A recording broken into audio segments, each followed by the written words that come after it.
the hedges and across the state.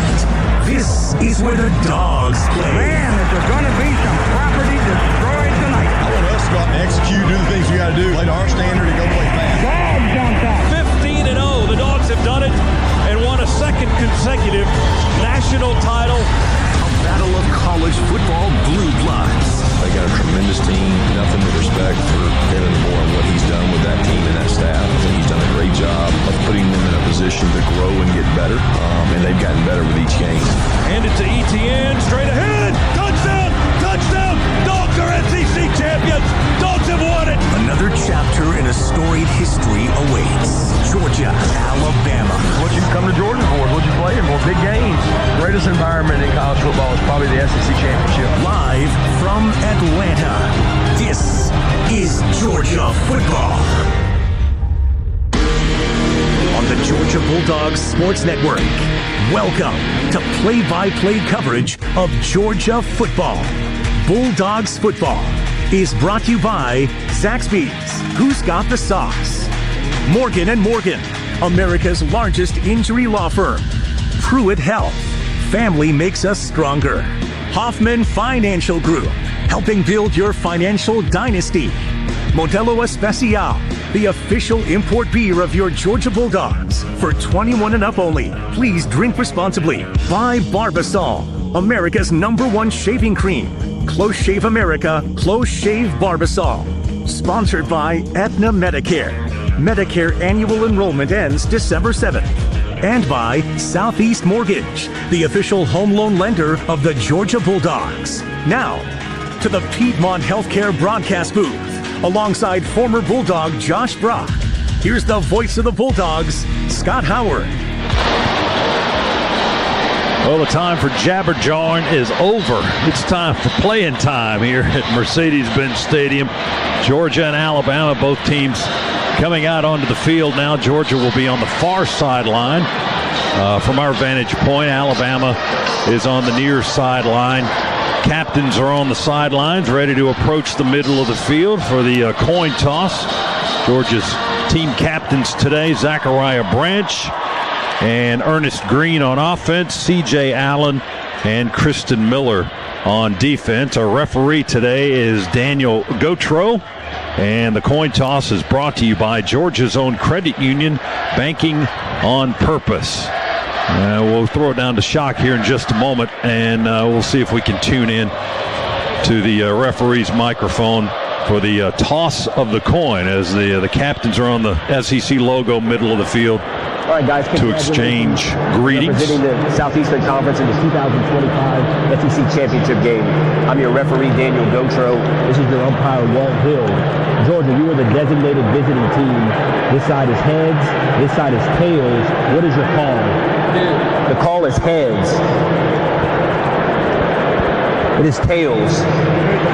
Which way would you like to kick? Alabama has won the toss and elected to defer their option for the second half. They will kick from the south end zone. Good luck.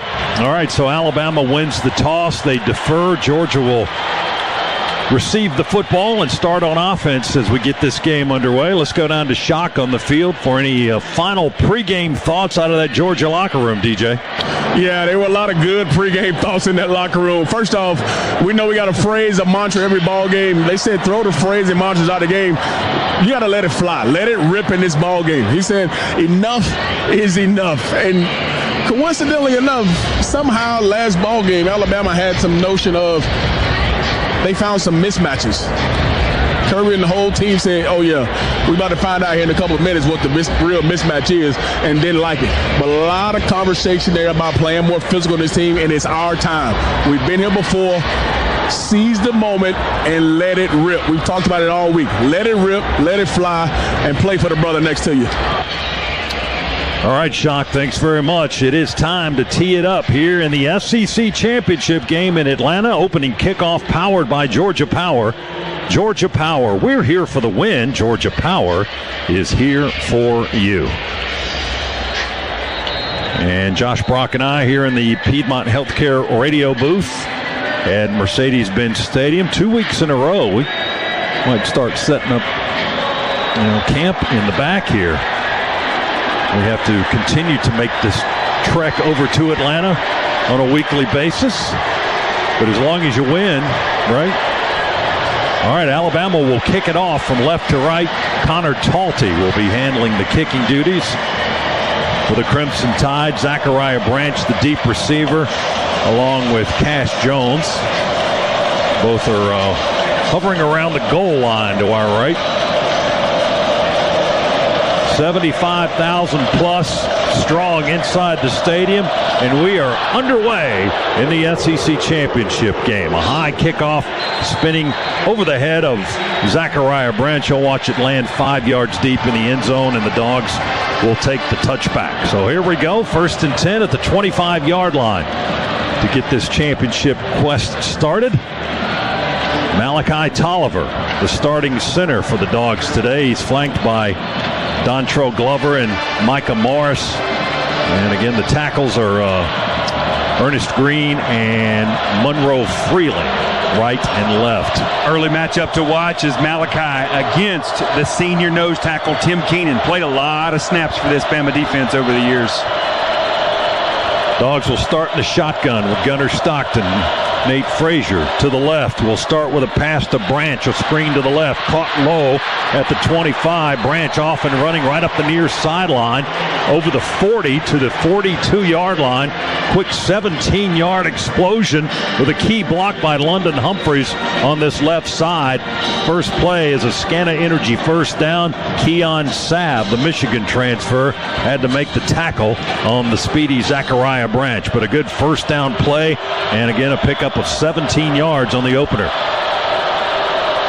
1st and 10 Georgia at the 42 now. Moving to our left. Cash Jones slides out of the backfield. Quarterback draw with Gunner.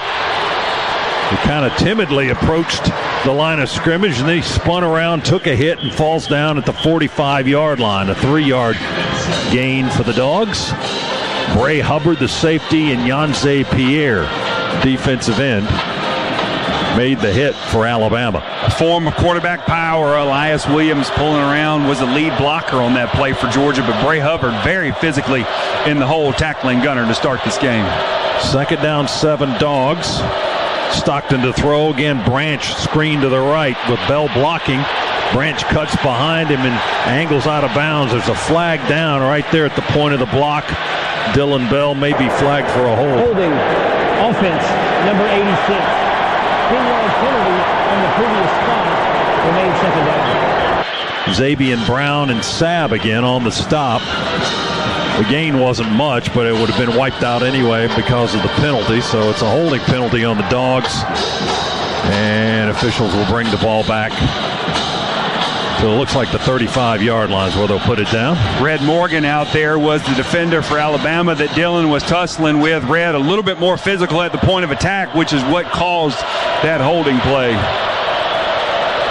2nd and 17 for the Dogs, now back on our 35. Just underway here in the SEC championship game. Snap back to Stockton. He hands it off to Nate Frazier, and Alabama just blows it up on the right side of the line. Jordan Renaud got upfield penetration and flipped Frazier upside down at the 32-yard line. That's a lost yardage play. -3 on the carry, and the Dogs with the penalty, and now tackle for a loss going the other direction. It's 3rd and 20. Run blitz from Bama. Missed the block up front on James Smith also, too. Got in the backfield very fast. We're on our 32-yard line. Number 32, Cash Jones in the backfield with Gunnar Stockton. 2 receivers to the right, 2 to the left. We work between the hash marks. Gunnar pulls it down and runs to the 35. Hit from behind and knocked forward 2 yards. My goodness. He got hit as he crossed the 35, and they knocked him up to the 38-yard line. That was Pierre with that lick. And they spot the ball down at the 38. So the gain was 6. But Georgia's still way behind the sticks, and they'll have to punt it away on their first possession, and here comes Brett Thorson. Had long developing routes on that 3rd and long. Needed protection up front. Tim Keenan was able to split the center and the guard there for Georgia, collapsing that pocket. Gunner was wisely pulling that ball down and taking whatever the defense gave him. Here's Thorson's punt. Cole Adams, the deep man, back. Fair catch called for Alabama, and that'll be made around the 17 or 18-yard line by the Crimson Tide redshirt sophomore. It was a 45-yard punt. Alabama will have its first possession. And we are scoreless 3 minutes into the SEC. Advantage of exceptional lease and finance offers on the versatile BMW X3 sports activity vehicle. For more details, see your local BMW Center or visit BMWATL.com today. Proud sponsor of Georgia Athletics. 1st and 10 for Alabama after the Georgia punt. And they are on their own 19-yard line. Georgia failed to score on its first possession. Rayshawn Dinkins is on the field as a starter in defense, and one of our defensive backs, Robinson and Dalen Everett, are the corners. Here's a handoff by Alabama, running straight ahead with Daniel Hill, a sophomore from Meridian, Mississippi, straight up the gut. And to the 24-yard line, it looks like. Xavier McLeod, Ja'Cory Thomas, and C.J. Allen on the tackle for the Bulldogs. So Georgia's defensive front, Xavier McLeod, Kristen Miller, Q Johnson on one side, and Gabe Harris now with his hand in the turf. The linebackers are Wilson and Allen and Chris Cole. They're moving that defense around. And the safeties are K.J. Bolden and Ja'Cory Thomas. As we said, Dinkins is on there in place of Jonel Aguero, who is not starting today. Alabama will run it again, and not much success there over the 25-yard line to the, let's see where they spotted down, the 26 and a half. Dalen Everett over there to make the tackle on the second run by Daniel Hill. And it's 3rd and a couple. Hill, the backup running back, the majority of the season for the Tide with Jam Miller out. Expect him to see the ball. Comes into this game with 57 carries, 224 yards, and 5 touchdowns on the season. Yeah, no Miller and no Riley out of the backfield for Alabama today. 3rd and 2 from the 27 for the Crimson Tide. Receiver in motion to the right. Simpson will hand it off to the motion receiver. Oh, wow, hit hard at the 25-yard line. Ellis Robinson with a nasty shot on Lozier Brooks, the freshman from Millville, New Jersey. He felt every bit of number one's impact right there at the 26-yard line. He lost a yard on the play, and the defense will force a 4th down punt. Raylan Wilson pinned him in on the left side, not to let him get out wide, and then Robinson brought the whooping stick on that one. Here's Alabama's punt. Zachariah Branch, the deep man back, high hanging kick. Fair catch by Zachariah at the 30, and he'll make it successfully there. 44-yard punt by the Crimson Tide's Blake Dowd, and no return. And we've got another timeout. So we exchange the punt and take a break. The feet just went sliding out, and those rubber pellets just flew up everywhere. And McCray falls down at the 26-yard line. That's a loss of 4, and that's unfortunate. 2nd down and 14 now. 4-yard loss for the Dogs. We're on the far hash, moving left here at Mercedes-Benz. Gunner in the shotgun. Frazier back in there. Gunner looking downfield. Now he'll throw it out to the right. Frazier hit as he was trying to make the catch, and the ball pops loose, incomplete. And Nate, feeling the effects of that tackle, he's going to stay on the field for a second. Shaking up on the play, Domani Jackson, the corner, with that lick to break up that pass play. And Domani really baited Gunner into that check down throw. Of course, Talon Taylor, back from injury, checked into the game. He was on the near side for Georgia, had a lot of guys downfield in routes for Georgia, but on the check down, Domani, as you said, Scott, just absolutely lit up Nate on the far sideline. Frazier still being tended to. And now both teams are waving their offense and their defense over to near the sideline to get a free injury timeout. Georgia football is brought to you by Barbasol Shaving Cream. Why pay more for gels when Barbasol delivers an instant thick lather for a close, comfortable shave? Choose Barbasol, a quality shave and trusted value. You mentioned Talon Taylor, and it's merely coincidental, I guess, but The last game he played was the Alabama game in the regular season. He's been on the sidelines and been available if needed in the last couple of games, but actually back on the field and taking a snap here for the first time since that Alabama game in the regular season. Yeah, got hurt the following week during practice. And as you said, first live action back. Nate walked off under his own power and did not go to the injury tent over there, so I'll take that as a positive sign for the Dogs. Yeah, they propped up the tent and then they put it right back down on the ground, so he didn't need to go in it. That's good news. The bad news is it's 3rd and 14 for Georgia on our 26. Gunner to throw out of the shotgun. We'll dump it over the middle. Caught by Cash at the 30. Cash to the 35. Splits 2 defenders. They knock him down, however, around the 39-yard line. A pickup of 13 yards. Going to be close to the down marker. Nakai Hill-Green and Noah Carter, 2 linebackers on the stop. Georgia short of the first down by less than a yard, so 4th and about a half a yard at our 39-yard line. We've got our punt unit out there now. Quickly, we put Brett Thorson out there. Snap back to Thorson on 4th and short. Nice, long, beautiful spiral. Wow. And that's going to hit at the 6 of Alabama. Take a right turn and bounce out of bounds. That is a vintage Brett Thorson punt right there, folks. The All-American gets it done and puts Alabama in a hole. 53-yard punt that landed at the 6 and kicked out of bounds to the right on the far sideline. And the ball is being spotted down at, looks like the 8-yard line. Such a clean spiral off of his foot, Scott. Looked like someone threw the football down the field. Brett, just an unbelievable punt there to pin the Tide back. 3rd punt of the game by both teams. 2 for Georgia, 1 for Alabama. Now the Tide have the ball. 1st and 10 on their own 8. Scoreless first quarter. Simpson to throw out of the end zone. Pass completed, left side of the field between the numbers at the 15.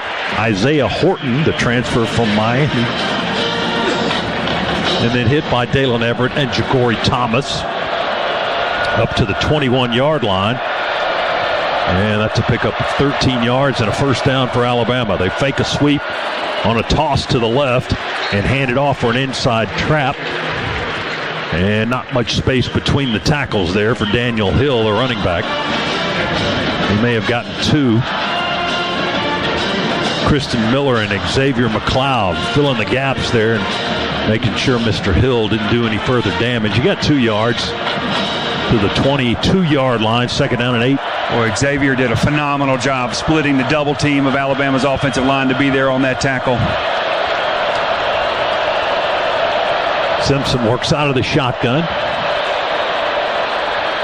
Will run pass option, and he wished he had given it off because Simpson just got plowed under by Gabe Harris, the 6'4 defensive lineman from Thomasville, Georgia.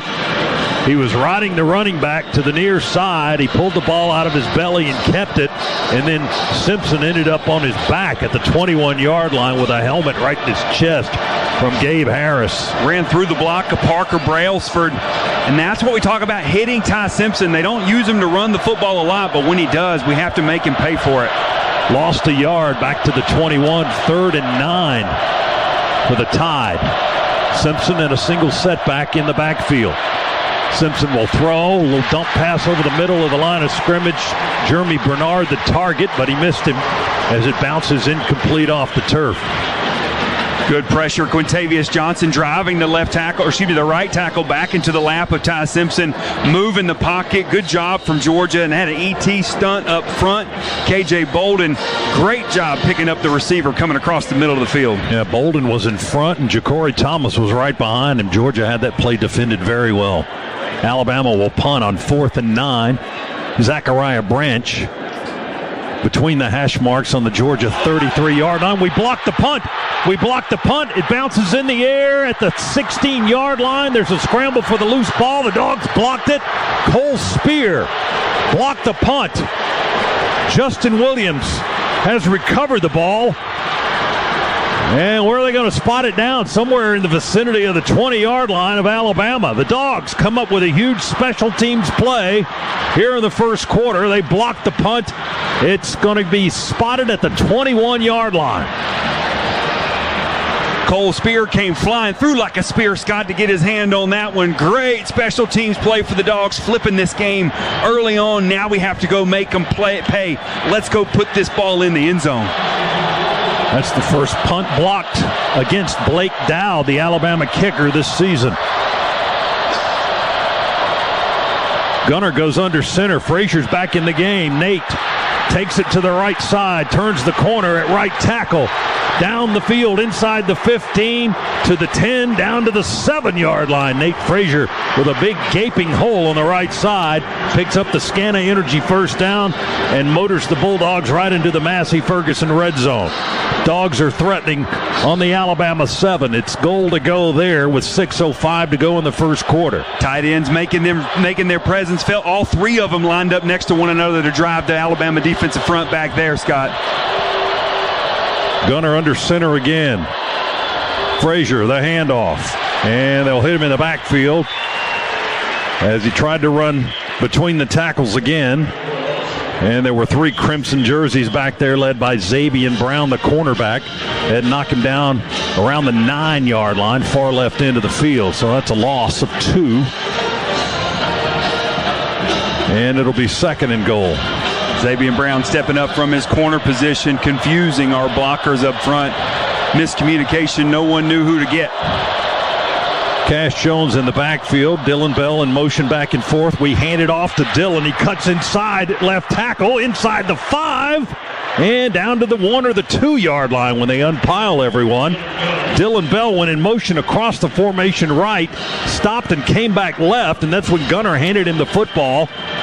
And he planted and cut down the field around the 5-yard line. He cut inside. Nice block there on the inside to open up a little bit of a gap for Dylan Bell down to the 1. It was Lawson Lucky that blocked on this left end. And the Dogs are goal to go on the 1 now. I formation. Play fake. Gunner rolls to the right. Throws. Caught. Roderick Robinson. Touchdown, Georgia. Robinson was the fullback in the I formation. He went to the right. We play faked, and Gunner rolled with him on a bootleg, and he was wide open on the right side of the field for the touchdown. Oh, we just got the Alabama defender lost in the sauce. Number 18 over there for Alabama. I don't have him on my chart here, but we got him sucked up into the line of scrimmage, and we were able to get in the end zone. Roderick Robinson, where you been, buddy? There he is.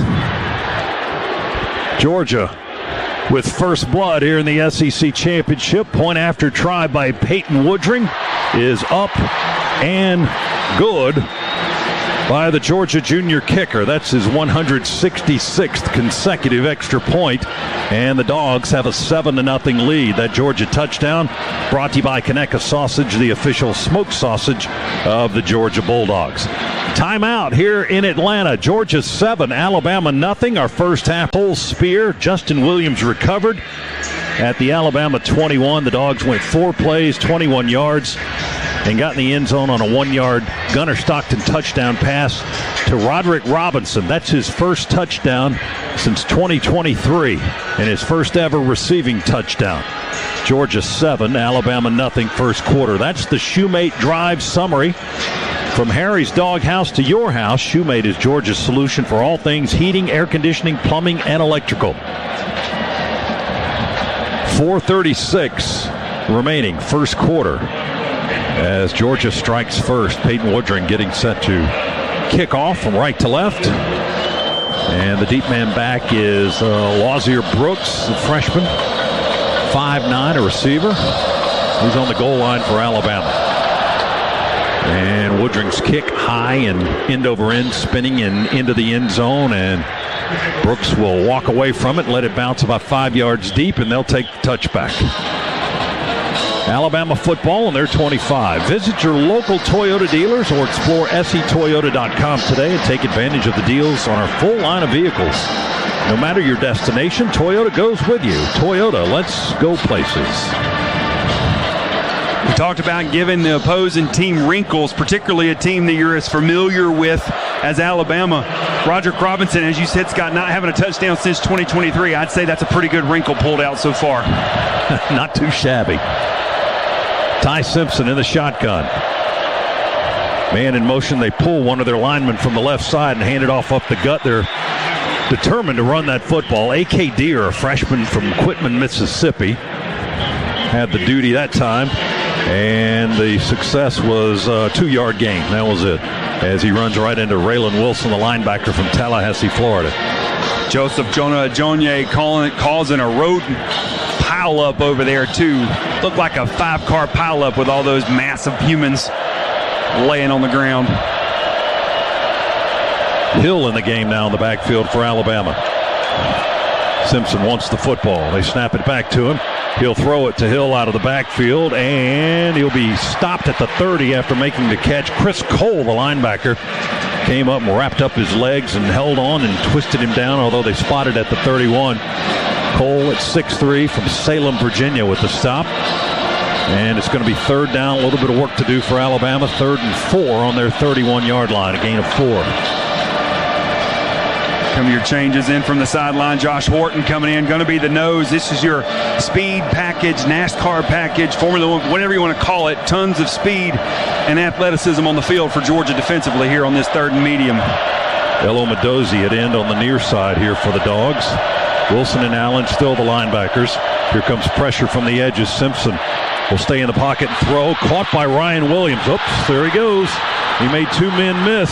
He runs to the far sideline, then he stops and just pops out of bounds.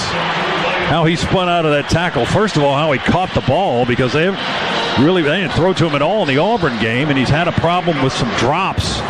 He had 5 catches against the Dogs in the regular season game. That's his first here in this one this afternoon, and it was a big one for the Crimson Tide up to the 49-yard line.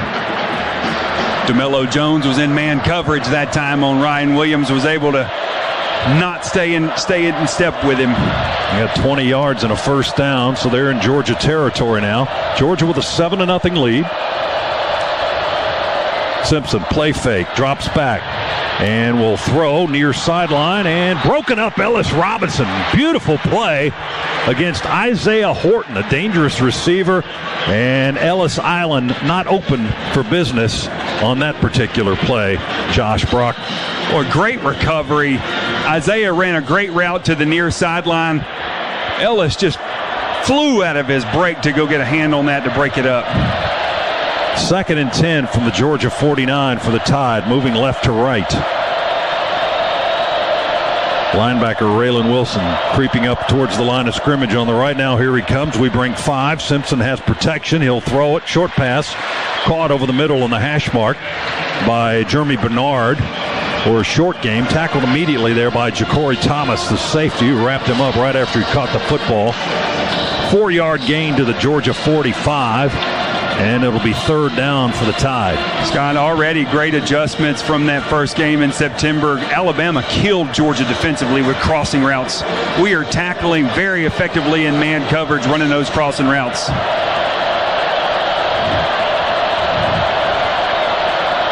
Alabama 1 for 3 here in the quarter on 3rd down. They've got a 3rd down and 6 coming up. Snap it back to Simpson.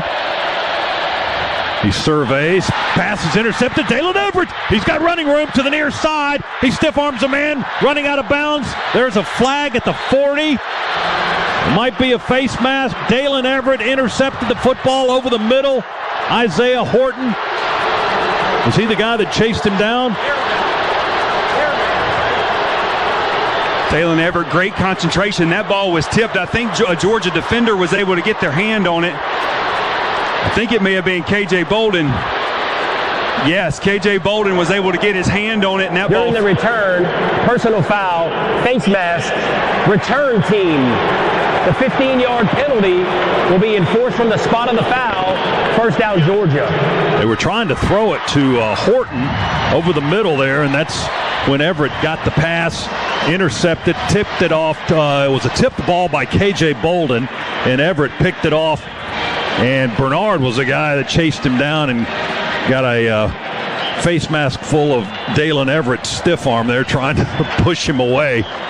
But Everett apparently committed the face mask penalty. Wow, look how far they're bringing that back. My goodness. Is that a 30-yard penalty? I'm not sure. It looks like it. They're going to bring the ball back all the way to Georgia 43-yard line. I guess the face mask penalty was about the 40 of Alabama, so the math would work out that way. Nonetheless, Georgia has the football. Handoff Josh McCray trying to bull his way for some positive yards. He got bumped back the first time, and then he redirected and pushes his way up to the 45. London Simmons, the nose tackle, makes the stop after a short 2-yard gain for the Bulldogs. 2nd down and 8. So the Dogs with a blocked punt here in the first quarter, and now an interception. Trying to put it all together here against the Crimson Tide in the SEC Championship game. Less than a minute to go, first period. Georgia with a 7-0 lead. Play fake and a bootleg. Gunner throws it to the tight end Delp. Caught at the 45. Delp angling towards friendly territory, the Georgia sideline. He's hit at the 50. Justin Jefferson, the linebacker. Justin Hill, the edge rusher, make the tackle at the 50. And that's going to bring up 3rd down and 3. Dogs go fast with a little tempo. Here's Gunner going to run for the first down. He pulls it down or up the hash over the 50 and into Alabama territory, where I think before he stumbles to the turf at the 47, I think he did get the first down. That's a scan of energy. First down for the Dogs, so they'll move the chains. Smart play by Gunner. Had good coverage downfield from Bama defensively. Just pulled the ball down and got the first down, as you said, Scott. Dogs are moving, and that's going to be the last play of the first quarter. And the cheers are up from the far side of the stadium. Dogs with a 7-0 lead, trying to turn a pickoff into points. And we'll see if they can do that when we come back for the start of the second quarter. Our first half today presented by attorney Ken Nugent. Injured in a wreck? There's only one call, that's all. CallKen.com is the website. Georgia's Ty Simpson pass with Dalen Everett's first interception of the season, the 5th of his career, and that's where the Dogs are working right now. 1st and 10 on the Alabama 47 as we start quarter number 2. Out of the pistol, handed off to Frazier, who pops out to the right side. Short yardage gain to the 45. Deontay Lawson, the linebacker, on the stop for the guys in crimson. And the gain was only 2. A 1-yard gain there. So 2nd and 9. Yards have been tough to come by in the run game early on for Georgia. Just a couple of plays that have popped for them early on. And move the ball back to the 46-yard line. Malachi Tolliver with that right hand on the ball, snaps it back. We hand it to Frazier again. Runs through a crowd straight ahead. Fights for yards to the 41. Now we push the pile and just drive it. Freeland got in there. Elias Williams got in there and just drove the pile from behind up to the 35-yard line for a Scana Energy first down. Gotta love that from your big boys up front. The pile gets held up, and then everybody's coming in to push. Ernest Green gets in the back and pushes. Monroe Freeland gets up and gets in the back and pushes. Malachi Tolliver pulling guys downfield. Yeah, you got to watch that now. That's still not legal. Sorry, he didn't do that. 1st and 10 for the Dogs on the 35. 11-yard run with the offensive surge. And we'll run it this time off to the left side, and that was Chauncey Bowens getting the carry. Chauncey, a 5'11" redshirt freshman running back from Port St. Lucie, Florida. Good to see him back on the field. Damani Jackson and Justin Jefferson, the linebacker, on the stop at the 33-yard line. A 2-yard pickup for the Dogs.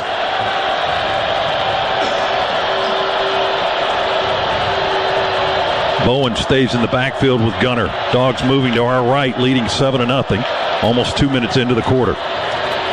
And we'll hand it to Bowens again. He runs straight ahead, and they bounce him back before he gets to the line of scrimmage at the 33. We'll see where his forward progress was. Tim Keenan, a senior lineman, with the stop. Well, you never usually see a defensive tackle give ground. Tim Keenan backed up 3 yards and then came around and made the tackle in the hole like he was a linebacker there, Scott. That doesn't sound like it's quite fair. That's athleticism. 6'2", 320. You're not kidding. No gain on the play. It's 3rd and 8. Gunner going to follow Cash Jones into the hole as a blocker, and Gunner puts his hand on the blocker's back and then just keeps running down to the 25.5-yard line, going to be short of the first down by about a half a yard. Gunner on the carry. Jones with the lead block. Jefferson with the tackle, the Alabama linebacker. And it looks like the Dogs will keep the offense out there. I see McCray and Frazier now in the huddle. We might go out of the I formation. Let's see what they line up in. Oh, split backfield. 4th and less than a yard. Alabama running substitutions on late. Now we shift. We go under center with Gunner. Offset I, McCray, and it'll be Gunner just keeping it, and they push him over the first down marker and to the Alabama 23-yard line. Got a 2-yard push from behind, and he picks up the first down easily. Well, we've seen Georgia do that a few times. We motion Monroe Freeling over, create a heavy-set offensive line to the right side of the Georgia offensive front. But what we haven't seen this year is QB sneak right behind big Micah Morris, who got great push to get us across and get that first down. And looking at the replay, Gunner did most of that running on his own. He didn't really get a push from anywhere. He just had good blocking on that side. 1st and 10 Dogs on the 23-yard line. Gunner rolls right and throws on the run again. Frazier incomplete at the 22, and he got blown up as he was trying to make the catch. Yanze Pierre with a blow. Frazier's taken 2 hard hits today, both the same kind, when he's trying to catch the football. Scott, that looked an awful lot like targeting. That was the helmet to helmet on a defensive receiver. I don't know how that wasn't targeting. They will continue play. No buzz down from the booth. 2nd and 10 for the Dogs on the Alabama 23 with a 7-0 lead. Gunner's going to throw. He's got Dylan Bell open at the 12. He makes the catch down to the 5, down to the 4-yard line. Bray Hubbard and Sabb, the safeties, make the tackle and save a touchdown. Dylan Bell takes it to the 4. Dylan doing a great job just finding the hole in the zone of Alabama's defense. Good job by Gunner recognizing that, almost bending the ball around Deontay Lawson's outstretched hand to make that reception. And then, of course, as you said, Scott, Dylan just physical, running over Bray Hubbard. 19-yard gain on Dylan Bell's 24th catch of the season. 10:30 to go, 2nd quarter. Dogs on the doorstep. 1st and goal at the Alabama 4. Handoff Frazier. He angles to the left, and there's absolutely nothing there. In fact, he lost a yard. Alabama surges on the right side of their defensive line of scrimmage and pushes Frazier back, makes the tackle at the 5 with Nakai Hill-Green and Isaiah Faga. I'll let you pronounce that one. I wasn't even going to give it a shot. Redshirt freshman from Phoenix City, Alabama. 2nd and goal from the 5. Out of the shotgun, 2 receivers right. We send the tight end in motion left, and flags fly before the play gets started. We end up in the end zone with Josh McCray, and Alabama wants to start a little ruckus there after the play's been blown dead. 2 flags are on the field. False start. Offense, number 71. 5-yard penalty. Remains 2nd down. They got Ernest Green, our right tackle, for a false start. That'll back us up to the 10-yard line. Just barely. Just barely moved before that ball snapped.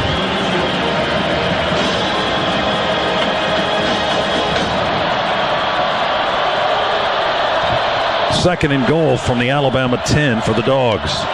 Bowens is back in the game in the backfield with Gunner. Snap back out of the shotgun. Gunner's going to run. 10, 7, 6, and down there. Didn't quite get back to the 5. He got 4 yards, 4 and a smidge on that carry. And it'll be 3rd and goal just outside the Alabama 5. This guy early on, Gunner, just lowering his head trying to get extra yards. I'd really like for him to be able to see those people he's trying to run over, and that does not look good to the eye.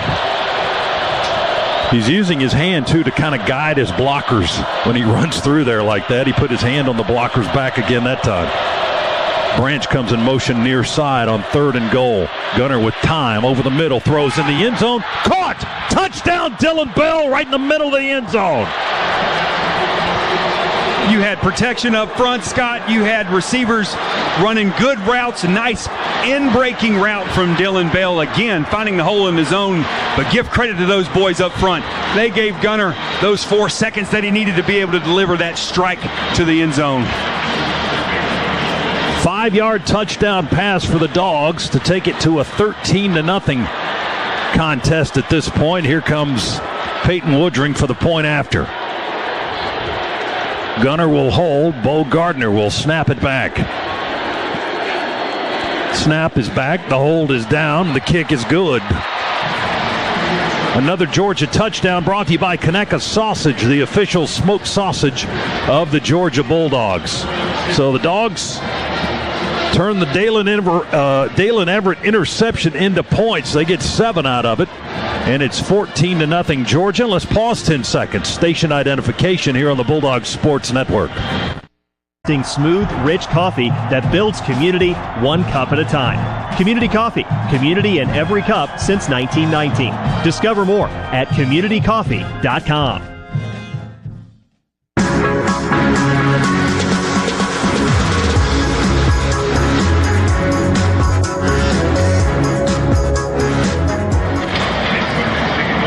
Along with Josh Brock, Scott Howard with you in the Piedmont Healthcare radio booth here in Atlanta. The Dogs will kick it away after taking a 14-0 lead here in the second quarter. Peyton Woodring with the ball teed up on the 35. Will kick it to our right. And he'll nail this one. A quick line drive that skids 9 yards deep in the end zone and over the back line. Touchback, and the Tide will have the football at their 25. Let's go down to the Attorney Ken Nugent sidelines, far side of the field. That's where DJ Shockley is roaming amongst the Georgia players. Obviously, going down here on the defensive side of the ball, one of their keys in the game was obviously man up. They wanted to play a lot of man coverage, so you got to man up on the outside. But the other one was the ball, the ball, the ball. It's something they emphasized all week, and we saw last series they were able to get the ball off Alabama. Got to keep that going. All right, Shock, Alabama 1st and 10 at their 25. Moving to our left, Simpson, quick throw to the right. Ryan Williams makes the catch around the 23, gets to the corner quickly and to the sideline. He outruns a couple of our defenders and all the way up close to midfield. Wow, that was a simple play turned into an explosive one at the 46-yard lines where he finally steps out of bounds, chased out by Ja'Cory Thomas. And DeMello Jones would love to have that play back. You got to run it his outside shoulder to turn him back upfield. 21-yard gain. And now play halted for the moment. Kirby's pointing at a spot on the sidelines. I'm thinking he's trying to say to the appeal to the referees that Ryan Williams stepped out of bounds as he turned upfield. The previous play is under video review where the runner stepped out of bounds. That's referee Daniel Gautreaux. So they'll come to the near side and peek at the video and confer with the replay officials up in the booth. Play is under review, brought to you by Pruitt Health, where family makes us stronger. Proud partner of the Georgia Bulldogs. He stepped out of bounds just past the first down, about a yard or two past the first down marker. He stepped out of bounds with his left foot. Well, that will make a significant difference then. Instead of a 21-yard gain. Well, and that shows you just the speed of Ryan Williams there. DeMello Jones had him head up. And again, I'm guarantee you they're talking about that on the sideline is, hey, run at that outside shoulder because your cavalry's coming from the inside part of the field. We got to be able to keep them hemmed in. We cannot let them get the edge. Both Jeremy Bernard and Ryan Williams with game-breaking speed, as you just saw. That was Williams' second catch of the half. Bernard has one. Horton has one. They've got a good After video review, the runner stepped out of bounds at the 38-yard line. It'll be 1st and 10, Alabama at that spot. So 13-yard gain. 8-yard difference there on the spotting of the football. As referee Gautreaux tells us, it'll be at the 38 of Alabama. First down and 10 for the Tide on their 38. They trail 14-0 with 8:10 to go here in the second quarter. Clock is moving. Ty Simpson, the quarterback, in the backfield with Daniel Hill. They bring Bernard in motion. He'll line up on the near side. Long snap count for Alabama. They finally snap it back. Simpson bounces up and down in the pocket. Now pressure, and he'll throw it away into the Georgia bench to the right. One of the guys that had pressure on him was our linebacker, C.J. Allen. Also, Nnamdi Agboko got in there to force Cole. Chris Cole was C.J. Allen that forced Simpson to throw it out of bounds and just get rid of it. 2nd and 10 after the incompletion. From their 38, Horton, slow motion to the right. Simpson claps his hands. Shotgun snap. Looks to his right. Pass batted down at the line of scrimmage. Q Johnson. Quintavious Johnson just swatted that ball right to the turf. Trying to go to the right side. The sophomore from Atlanta, 6'4", 255-pounder, just knocked it to the ground. Incomplete. And it's 3rd and 10, Crimson Tide. If you can't get there, get your hands up. Great job, Q Johnson. Alabama will go with an empty set. Now they shift guys all over the place from the right and the left. Georgia's defense showing blitz. Here they come. They bring 5. Simpson right up the middle. Will throw it and incomplete.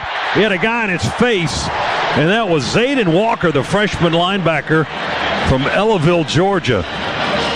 That was giving Ty Simpson all kinds of issues between the guards. He just came blitzing right up the gut.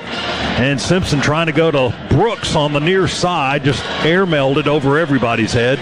And it brings up 4th down and 10. When the 4th game of the season, we could not pass off coverage with our secondary being so young and inexperienced. Game number 13, great job passing off man coverage on the near side from our secondary. Alabama to punt it away. Zachariah Branch, is the deep receiver. He asks for a fair catch and makes it around the 21-yard line. And Georgia will have the football. 42-yard punt. And we've got a timeout here at Mercedes-Benz. We're in the second quarter with 7:29.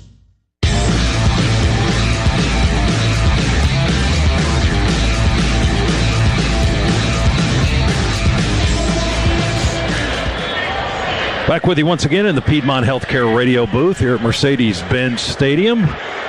Georgia 14, Alabama nothing with 7:29 to go. The Dogs start the next possession on their own 20.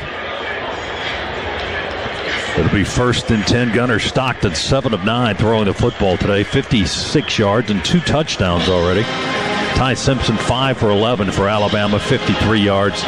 No touchdowns and 1 interception. And that was by Dalen Everett, which the Dogs turned into a touchdown. Cash Jones will be in the backfield here on 1st down for the Dogs. Gunner in the shotgun. We bring Bell in motion. Hand it to Dylan Bell on a jet sweep. Dylan quickly turns the corner at the 25 up to the 30. He was just getting ahead of steam, and they able to catch up with him and bring him down at the 32-yard line. Quick 12-yard gain for the Dogs and a 1st down for Georgia. Deontay Lawson and Keon Sabb, the safety, on the stop of number 86. Cash Jones with a good lead block. Truthfully, I have a love-hate relationship with the jet sweep, but we've been pretty successful at it today, dealing with some hard running. Thought about the toss sweep to the left. Now we'll throw it out to Nate Frazier. He jukes a little bit after making the catch. And the defender stays with him at the 34. He'll make the tackle there. And that's Damani Jackson, the USC transfer from San Diego, California. Gain of a couple, 2nd down and 8 at the 34-yard line. Out of necessity, Georgia running in a bunch of different receivers than normal in certain situations. C.J. Wiley and Sokovi White-Helton in the game now here on the right side. And we had 3 bunched right there on the right, and then we put Humphreys in motion to the far side. Now we throw a screen to Sokovi White-Helton. He makes the catch around the 32, spins away from the first wave of defenders, but Jefferson, the linebacker, is going to make the second hit at the 36-yard line. 2 more yards for Georgia in a positive fashion.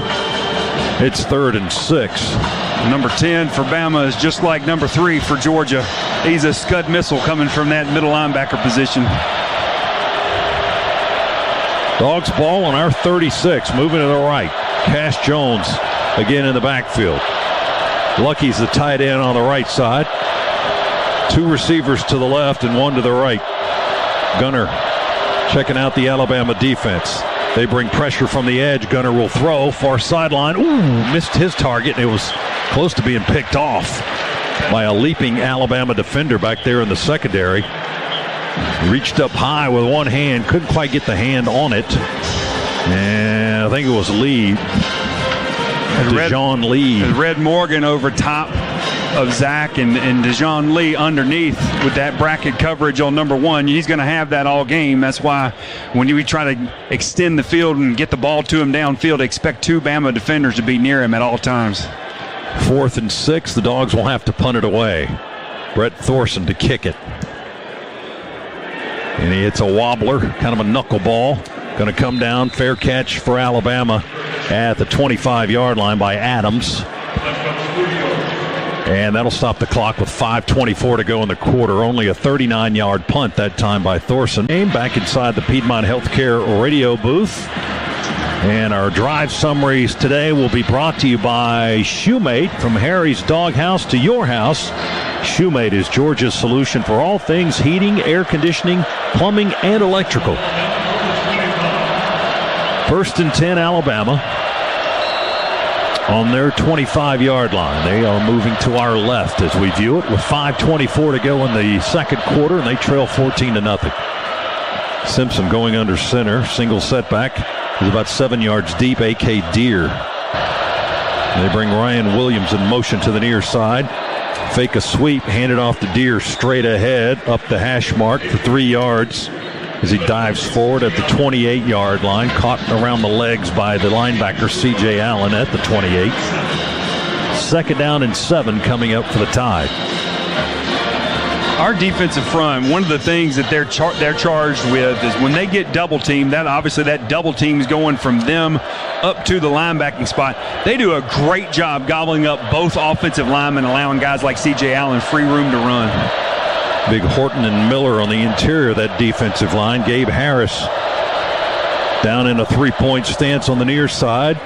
And Williams has the football for Alabama. We just can't get that guy on the ground. He bounces and spins his way all the way to the sideline, gets out of bounds again before we get him on the turf. And this time on the Georgia sideline at the 33-yard line, Raylan Wilson finally pushed him out of bounds. Short of the first down by a couple. It's 3rd down and 2. Yeah, Chris Jones was out there trying to make a tackle one-on-one in open space with Ryan Williams. That's a very talented runner against an outside linebacker. That's a mismatch. It was a 5-yard pickup for the Crimson Tide. So 3rd and 2 for Alabama from their 33-yard line. Simpson will throw it on the left side. Pass out of the reach of the running back Daniel Hill in the left flat. I'm not sure there was a great effort there by Hill to catch the ball. He just kind of extended the arms. He didn't really bend over to try to go low to catch it. The pass wasn't great on target, but it was certainly a catchable ball, it appeared. However, it was incomplete, and it'll be 4th down for the Tide. Could have been a business decision. He had Raylan Wilson and DeMello Jones bearing down on him. I love it. All right, so the Tide will punt it away with Blake Dowd. Branch back deep to receive it for Georgia. Dowd gets off a whopper here. Long, high, spiraling punt. And Branch has to back up a little bit and make the catch backpedaling. He called for the fair catch and got it around the 18-yard line. It'll be Georgia football with 3:59 to go in the second quarter after a 49-yard punt by Alabama. Stay tuned for the Caterpillar halftime report with Neil Hondo Williamson. That's coming up momentarily. The halftime report brought to you by Caterpillar, proud sponsor of the Georgia Bulldogs.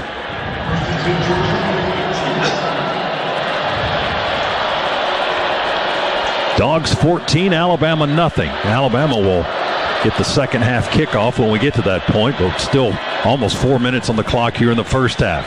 We throw it to Zachariah Branch. He's weaving his way laterally from left to right, looking for space. He finally cuts up at the numbers on the far side of the field and tackled down at the 28-yard line. by Quay Russaw, who's been hurt a lot this season. Finally back on the field and able to make a tackle there for the Alabama defense at the Georgia 28-yard line. But the Dogs moved the sticks on that play. 1st and 10 for Georgia. 10-yard gain on the catch and run by Branch. We'll throw it to Dylan Bell this time. On the near flat, caught at the 30. He's angling towards the Alabama sideline, trying to fight off a defender, Damani Jackson. Battling each other there. Jackson going to get him down near the boundary at the 36-yard line. Dogs pick up 8, 2nd down and 2. We'll run it for the 1st down with Nate Frazier. Angles at left tackle behind Monroe Freeling there. And gets the yardage to move the sticks. Jordan Renaud on the stop at the 40. Frazier with a 4-yard gain. 1st and 10 Georgia on our 40-yard line. We're moving, and so is the clock. 2:37, 2:36. Dogs taking their time for the most part, leading 14-0. 2-minute timeout coming up in 27 seconds. Gunner will go under the center. Chauncey Bowens, the single setback. Stretch handoff to Chauncey. Puts it in his left arm, runs straight ahead, and goes down as he crosses the line of scrimmage at the 41. Tripped up Amedia. There wasn't a lot of running space there. Only a 1-yard gain for Bowens. And that'll be the last play before the 2-minute timeout. So the clock ticks down to 2 minutes. Dogs with the football. And a 14-0 lead here in the SEC Championship game. We've got a timeout in Atlanta. Our first half is presented by attorney Ken Nugent. Injured? You know who to call. There's only one call. CallKen.com, the website. Back to Mercedes-Benz Stadium, the final 2 minutes of the half on the Georgia Bulldogs Sports Network. Of this period, Alabama's only had it for a little more than 2.5 minutes. And Georgia, of course, will try to get the last 2 minutes of the half off the clock here and hopefully cash in with a few more points before halftime. 14-0, Georgia in front. Dogs ball on our 42. 2nd down and 8 coming up. Gunner under center, and Bowens is the single setback. Gunner kind of a stretch fake and going to keep it as he looks downfield, runs to the right side, and will be tripped up shy of the 50 at the 40, looks like the 47.5-yard line maybe. Hill, Edric Hill and Russaw, a couple of linemen, able to get the Georgia quarterback at the 47-yard line. And they give him 5 on that. 3rd down and 3, they call it. Less than a minute and a half remaining. We flip-flop 2 tight ends to the left. And bring Lucky in motion to the near side and roll to the left and throw it to Chauncey Bowens. They drag him down from behind at the 49-yard line. Bowens caught the ball, couldn't get up ahead of steam, however, to get away from the defender Justin Hill, freshman who was able to make the tackle. And it'll bring up 3rd down, and Alabama, I think, is going to call a time with 1:08 to go in the quarter. What a massive open field tackle from Justin Hill right there. Chauncey Bowens had the 1st down and more if he was able to break that tackle. Chauncey's been dealing with some injuries since the Texas game. Haven't really seen him look like he's got that full explosion. No, it doesn't. But, Scott, I'm looking over there on the far sideline. You've got 4th and about a half a yard to go here. I wonder if Georgia's not going to go for this. That'd be an incredibly risky move. Nah, we're going to punt it. 4th and less than a yard. Good decision. At our 49. Yeah, as well as the defense has been playing. With 69 seconds to go in the first half. Here we go. Now here we go. Run the punt team off and run the offense on. Alabama substitutes, but they look to the sideline as if they're doing the right thing. Official holds them up. Gunner up under center. They bring a man in motion. Cash Jones now stops at the right side, and now Georgia will call a timeout. Timeout, Georgia. So we tried that before. Do we do it again, Scott? Sure, why not? We got timeouts. We got 2 more of these. Yeah. Oh, so we had the punt unit out there, ran them off, ran the offense on, didn't take the snap. Alabama didn't bite that time. And so we call a timeout. Still 4th and a yard to go. Georgia Bulldogs Football Radio Network brought to you by Georgia Power. We're here for the win. Georgia Power is here for you. But Georgia's keeping the offense out on the field. They go the other way. Run them off. Yeah, and run the punt team back on. My favorite part of all that was watching the Alabama defenders run off the sideline, but looking back as if, am I doing the right thing, as they look back to the sideline. Not quite certain. That's the whole concept of this ploy, I guess. Yeah, there's the offense is going to stay out there. I formation with Roderick Robinson and Josh McCray. The full and the tail. We're going to go for it. Hand it to Big McCray, and he gets the first down as he blasts his way outside left tackle. 1st and 10, Georgia with 1:05 to go in the quarter. Lawson, the linebacker, had to stop that freight train. Kirby Smart and the Dogs again with the gamble there. Big Roderick Robinson in the backfield to get a good key block right there. Had a free runner block that made the first down. On the Alabama 47, Gunner's pass is batted down at the line of scrimmage. Not immediately, though. It kind of got tipped up in the air, and one of the Alabama defenders went diving for that flipping ball in the air. It was Hill Green, Nakai Hill Green, hyphenated last name, that tipped the pass. It's incomplete. 2nd down and 10 for the Dogs, and the clock stops with 46 seconds to go in the second quarter. Georgia with a 14-0 lead and looking to add to it here in the last 46 seconds of the half. Cash Jones in the backfield with Gunner. He's got 2 receivers to the near side, 1 to the far side. And they'll hand it off to Gunner, or to Cash Jones, rather. Cash, not a lot of blocking on the left edge there as Alabama fights through and makes the hit on Jones, just shy of the tied 45-yard line. That was Renaud, the defensive lineman, and Hill Green, the linebacker. 3rd down and 8, just outside the 45. Quick snap. Gunner being pressured. He'll just have to throw it to the near sideline. And incomplete. Alabama wants a grounding penalty. There was no receiver in the area. He was looked to be still in the... There was no foul for intentional grounding. The quarterback was outside the tackle box. I was just going to say, before Daniel Gautreaux rudely interrupted me there, I thought he was still in the tackle box, it looked like. He set the game. Scott, if he was out, he was out by the hair on his chinny chin chin. Yeah, you're right. I just looked at the goodness. So 21 seconds remain. It's 4th and 8 now for Georgia, and we do have the punt team out now. Alabama runs on Cole Adams late to receive the kick, if indeed we do kick it. Snap back by Gardner, and the kick by Thorson. High hanging punt, backspin, fair catch at the 8 by Adams. Alabama has the ball, and there's 15 ticks remaining in the half. 14-0. Georgia with a 2-touchdown lead, a 37-yard pooch punt by Brett Thorson, the Georgia All-American. Alabama will have one final touch here with the last 15 seconds to go. Scott, I don't love that operation from Georgia offensively there. You take the risk to go for it on 4th down in your own territory, and then the next set of downs that you get, you really don't even hardly gain a yard. We'll see what Alabama does with the final 15 seconds. Simpson back in the shotgun. Snap it back. He's going to backpedal into the end zone.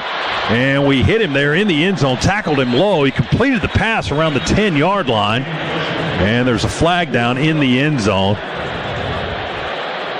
The tackle may have been out of the contact zone on the quarterback. I think that's what the officials are discussing. It might be a 15-yarder on the Dogs. There are 2 fouls on the play, 1 on each team. Personal foul, hands to the face, offense number 64. Personal foul, roughing the passer, defense number 9. The fouls will offset, remains 1st down. Well, it's a good thing those fouls offset, because roughing the passer, hitting the quarterback in the waist, since when is that roughing the passer?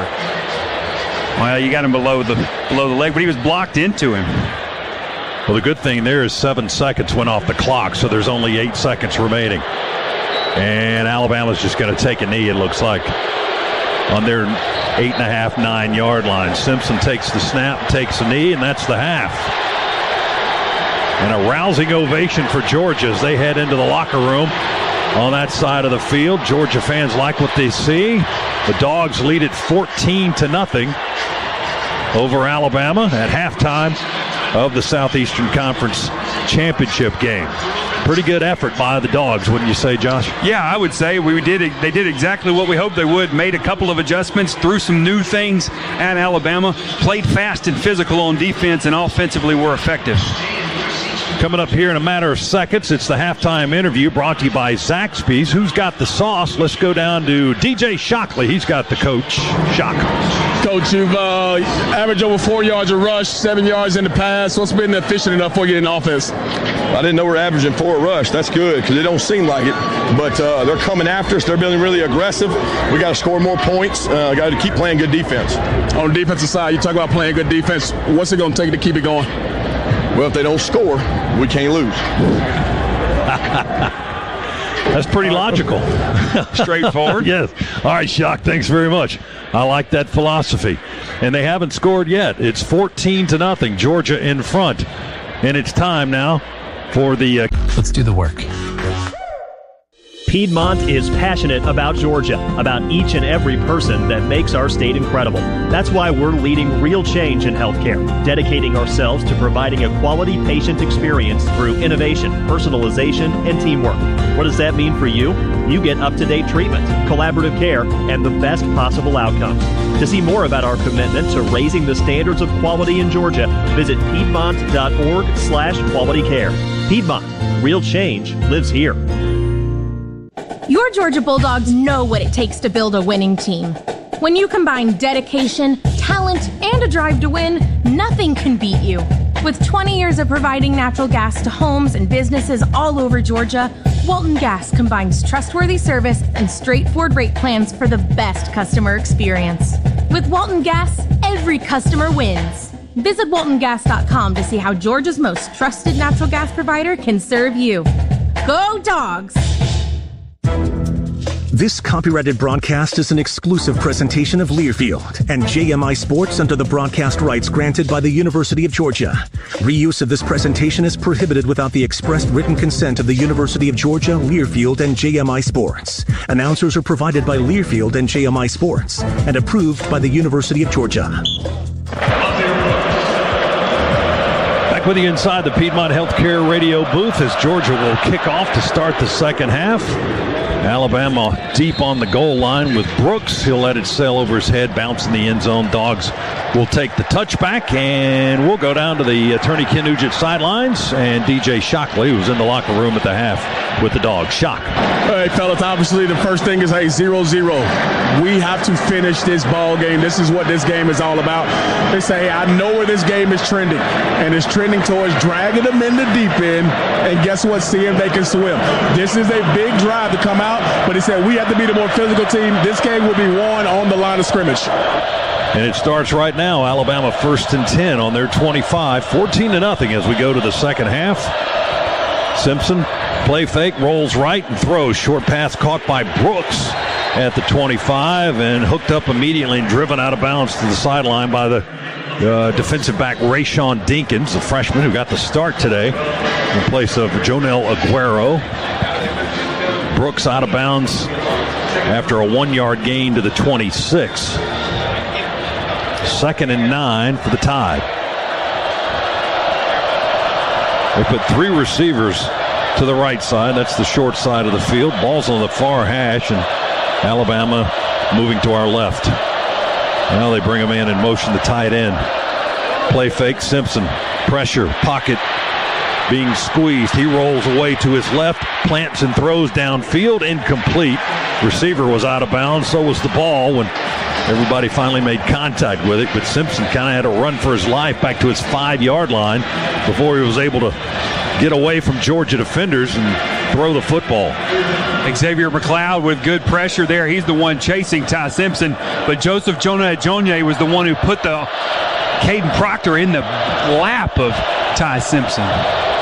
That's not easy to do with that big guy. 3rd and 9, Alabama on the 26. Simpson tries to escape. Will sack him back on the 15-yard line.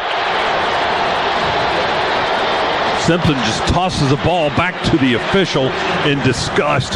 Ja'Cory Thomas on a safety blitz made the tackle on Simpson around his legs as he tried to leak out the left side of the pocket. He was running backwards, and Simpson, or rather Ja'Cory Thomas, was bearing down on him and got the sack back at the 16.5. Well, perfect time. And Raylan Wilson also coming in on the blitz, but he's the one who drew the eyes of the running back Daniel Hill, which allowed Ja'Cory Thomas to come in scot-free for the sack. Lost 9.5. 4th down, Alabama to punt it away. Zachariah Branch back deep. Makes the catch. It's returnable. The 36 to the 40 to the 45. Middle of the field in Alabama territory. And tackled down at the, let's see, the Alabama, 42-yard line. It looks like where they'll spot him. Alabama has a player down on the field. Now he's helped up by a teammate. Training staff is out to tend to him too, and that is Justin Jefferson, the linebacker. They've spotted the ball at the Alabama 42. So the punt was 48 yards, and the return by Zachariah Branch was 22. It's on the 40-yard line. They've moved it off the 42 to the 40. Well, Justin extremely hobbled coming off the field for Alabama and got rolled up on that tackle. Certainly not the way Alabama wanted to start the second half. But Georgia's defense has just been smothering today.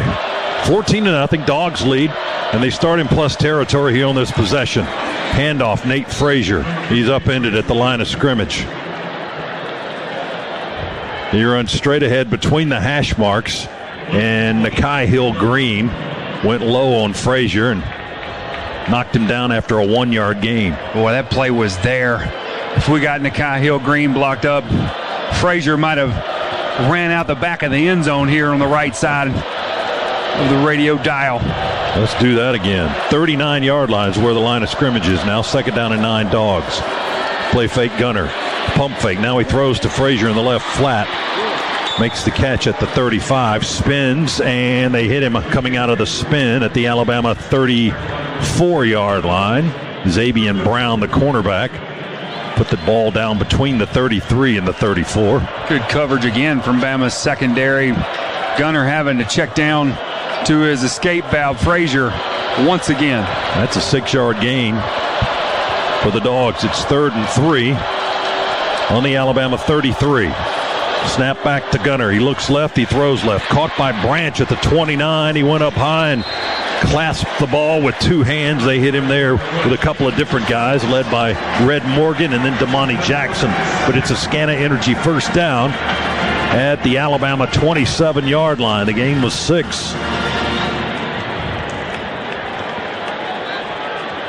Dogs lead by 2 touchdowns, looking to add more to it here in the early minutes of the 3rd quarter. 3 receivers to the right for Gunner. Frazier in the backfield. Pump fake to the right flat. Throw it downfield to Lucky.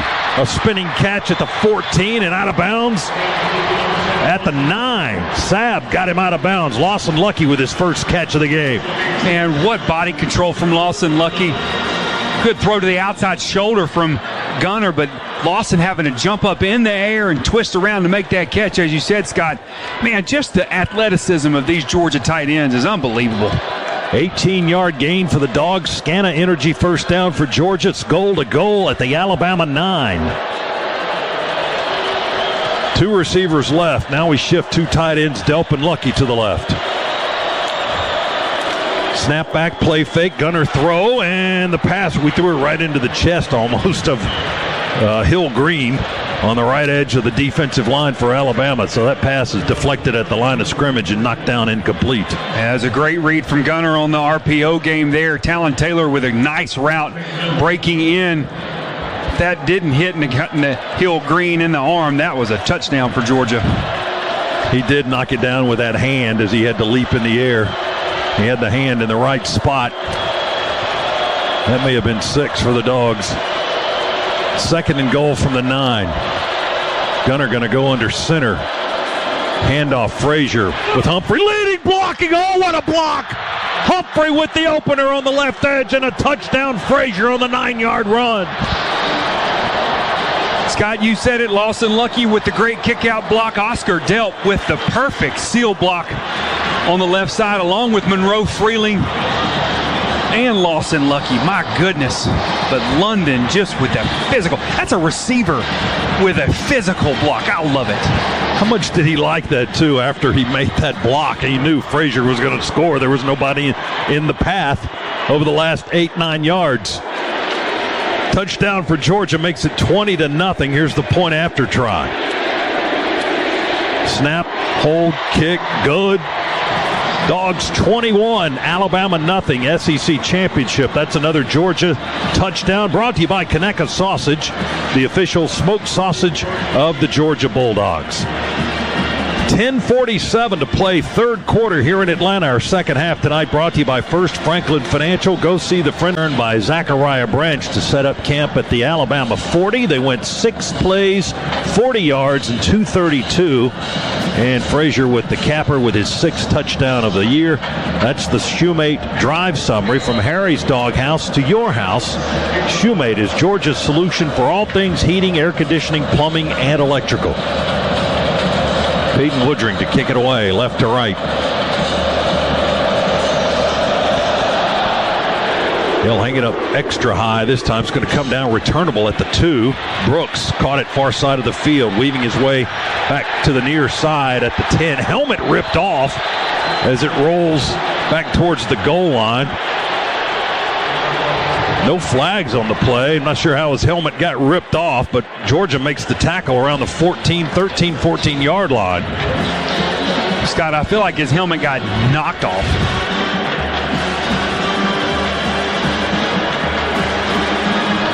Alabama with the ball on their own 13-yard line. Never mind. It was ripped off. I didn't see the replay. Kind of an egregious missed call, to be completely honest with you.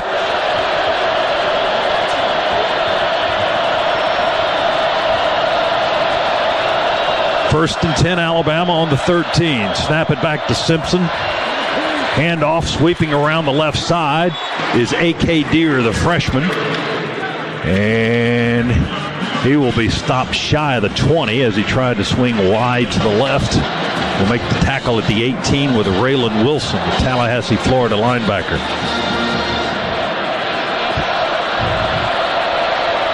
Six-yard gain, second down and 4.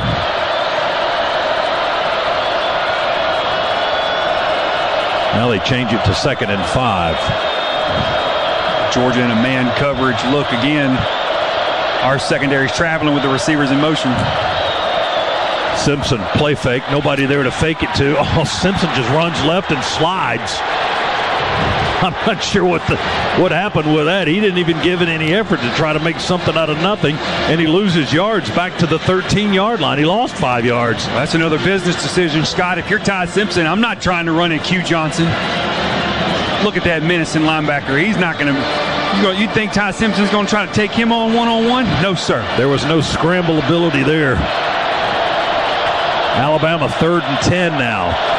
9:26 on the clock, third quarter. And Georgia leads 21-0. Simpson in the shotgun. Williams slides out in motion to the right side. Handoff. Flags down. Simpson hit, knocked to the ground by Gabe Harris. There's 2 flags on the play. Let them sort it out. False start. Offense, number 75. 5-yard penalty, remains third down. Kalen DeBoer is unhappy about that hit on his quarterback.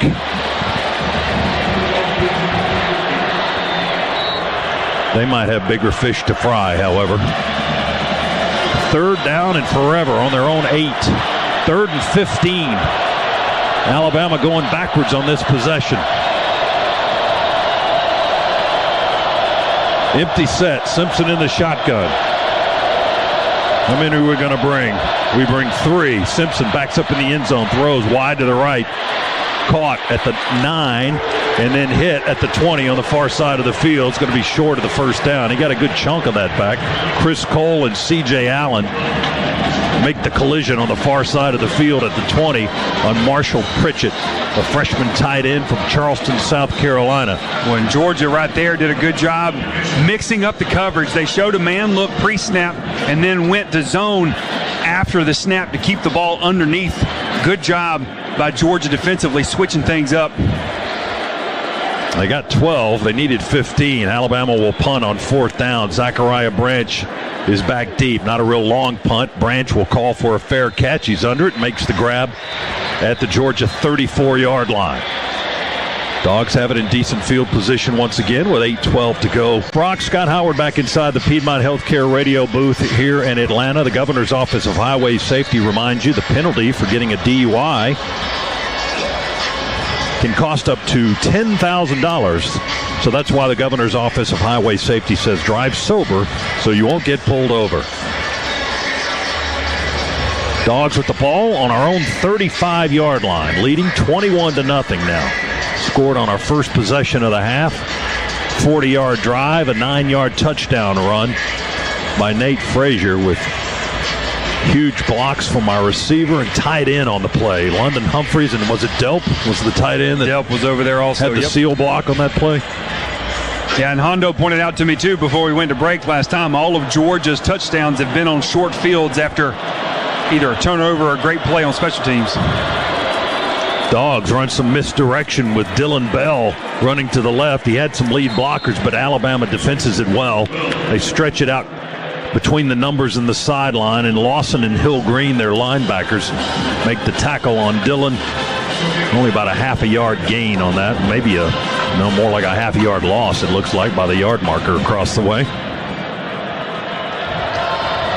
So he's back just inside the 35-yard line now as Georgia works in its own end of the field. Chauncey Bowen's in the backfield with Gunner.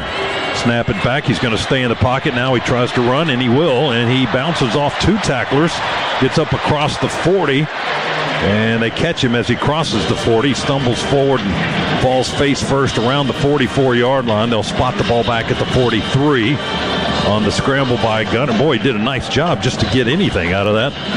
And it's 3rd and 2. Yeah, there's the athleticism of your quarterback. Shock and I talking about that in the tailgate show. When things break down downfield, Gunner's ability to be able to get something out of nothing has proved pivotal for the Dogs this year. He got 8 out of that, and he had 2 guys in crimson jerseys that were laying hands on him in the pocket. He's going to throw on 3rd down. It's caught by London Humphreys, far side of the field. Hold on, check a flag. Humphreys' catch is good enough for the first down. Hands to the face. Offense, number 63. 15-yard penalty from the previous spot. Remains 3rd down. Now they got the freshman Glover for the hands to the face. So that'll wipe out a first down pass play by the Dogs. Got to work to replace that hand when it slides up into the neck and head area of the guy you're blocking. It's hard to do, though. It's easy to say it. It's real hard to do it. Ball's back on the 28 of Georgia. 3rd down and 17. Alabama in a deep cover 2 zone look here on 3rd down. What do we have in the bag for this one? Cash Jones is in the backfield with Stockton. Snap back to Gunner in the pocket. Mouthpiece flew out in the pocket back there. Somebody lost a mouthpiece. He'll throw, and it's caught falling to the turf by Dylan Bell just across the 40, close to the 41-yard line. It's only about a 3-yard gain. Nope, it's more than that. Excuse me. It's a 12-yard gain. Oh, and Bama shifted too during the pre-snap into a quarters coverage, just trying to keep everything underneath, put defenders at the line to gain for the first down, keeping Georgia underneath them. Well, the penalty on our offensive lineman cost us the first down and the continued possession. We'll have to punt it away on 4th down. Here's Brett Thorson. Wow, look at that kick. Holy smokes. It's going to bounce at the 2 and kick into the end zone. He outkicked the coverage that time. Our gunners couldn't even catch up to that one. That was long and high. It bounced at the 2 and into the end zone for a touchback. 60-yard punt by Brett Thorson that time. 2 times with their offense, the transition rush coming up, being able to circle back has been big. They've had pressure on Simpson tonight. Not a ton of sacks, only the 1 sack. But they've, as you pointed out in the pregame, Josh, they've taken the quarterback and knocked him off his mark numerous times tonight. Well, and secondary's doing a great job of coverage downfield, too, making him hold the ball a little bit longer. Alabama on the 20 after the touchback on the punt. Simpson with a play fake, drops back to the 10, will throw near side, open in the flat is the running back Hill. He catches a low ball and then falls down on his backside right there on the spot at the 24-yard line. Xavier McLeod got a blow on the quarterback there as he was letting go of that football. The gain is only 4. Looked like he had a lot more running room than that, but that was all altered by McLeod's rush. 2nd and 6 for the Tide. He'll hand it off this time to Hill. He just lowers his shoulders and his head and runs straight ahead right into the pile to the 26-yard line. Raylan Wilson was in the pile on the other side, and he's the guy that made the first hit along with Elijah Griffin. On the 26 now, 3rd down for Alabama, 3rd and 3. Their 3rd down percentage is not good, 1 for 7 tonight.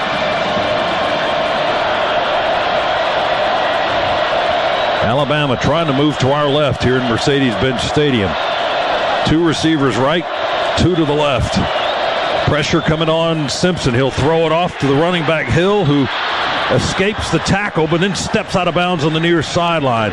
He got away from Ja'Cory Thomas, who couldn't wrap him up, and he was kind of trying to maintain his balance, and a foot went out of bounds before he could get to the 1st down marker. Where are they going to spot him out? I don't think he gained much at all, Scott. It looked like his foot may have gone out of bounds right here on the near the yard marker on our side of the field. Yeah, short of the 28. It's 4th down and a couple, so Alabama's got the punt team out there. Physicality again from our secondary. Ja'Cory Thomas coming down, being physical at the point of attack, causing that 3rd down not to be converted. Here's the punt by Alabama. Zachariah Branch is the return man.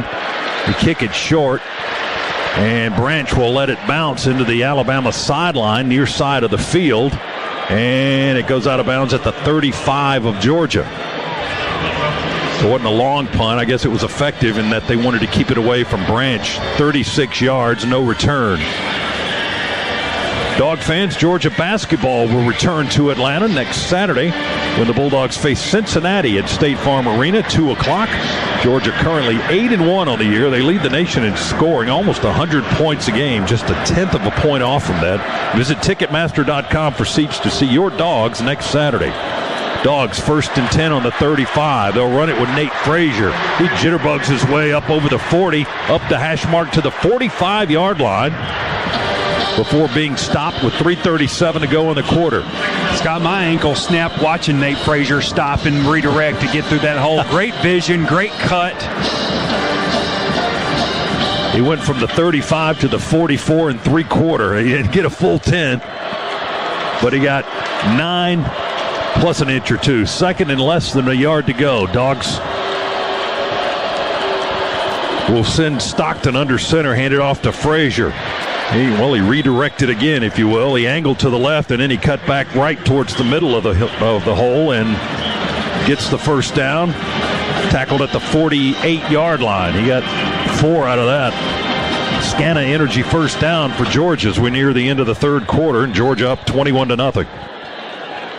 Didn't get a ton of push that time from the left side of Georgia's offensive line, as you said, which made Nate be able to cut back to pick up that 1st down. Dogs with a quick break of the huddle. Now they go with a little tempo, and we got flags and a false start on the Dogs. False start, offense, number 7. 5-yard penalty, remains 1st down. We were a little too quick for our own good on that play. So that'll back us up 5 yards, stops the clock on the penalty marker with 2:34 to go in the 3rd quarter. I feel like that matches our season total of false starts. We've been very good in that phase of our game, our offensive game this season. Dogs with 5 penalties today. Alabama's only been flagged for 1. Jet sweep. Dillon Bell turns the corner at the 40. Up the hash he goes. He lost his footing a little bit as he made a sharp turn to the right to head upfield. And he's going to be brought down at the 48-yard line by the linebacker, Nakai Hill-Green, and then the defensive back, Red Morgan. Georgia's looking at 2nd and 10 now. Josh McCray's checked into the ballgame. The Bell run was 5 yards. 2nd and 10 on our 48-yard line. Moving left to right here late in the 3rd quarter. Handoff, Big McCray. Oh, he's hit at the mesh point there. Just when Gunner gave him the football, McCray just wrapped up by one of their big linemen. Justin Hill is the guy that got to him first.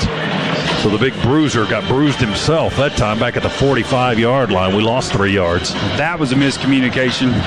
He had a combination block working up to the 2nd level of Alabama's defense. Both guys let off. Can't do that, Scott.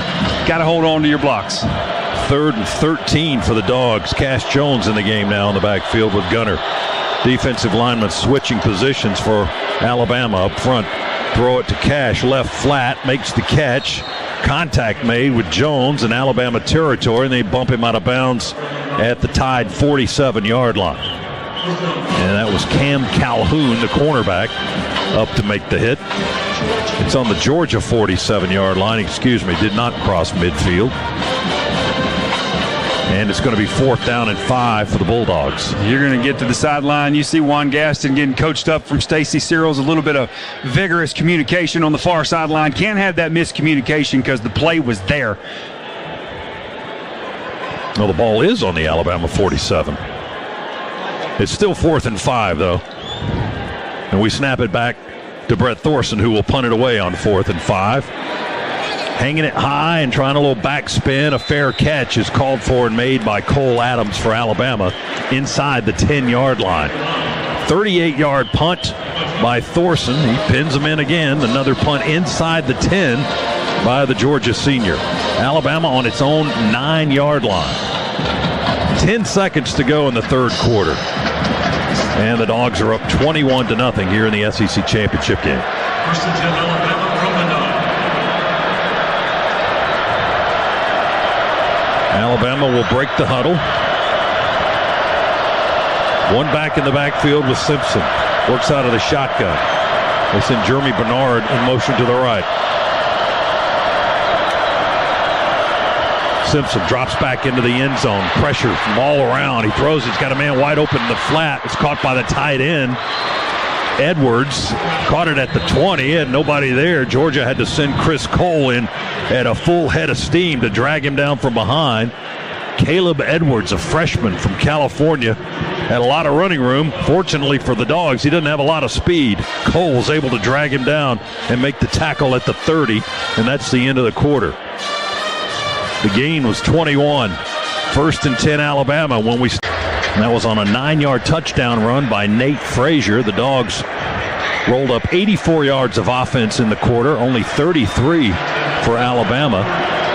Georgia again with the advantage in the play total. We ran 14 plays, they ran 10, and Georgia controlled the clock a little bit more in that quarter. And we got 15 minutes to go. Alabama football on their own 30, 1st and 10. Simpson will throw over the middle, and it's caught around the 37-yard line by Daniel Hill, the running back, and he's hit once and then twice. Chris Cole made the first contact, and C.J. Allen made the second.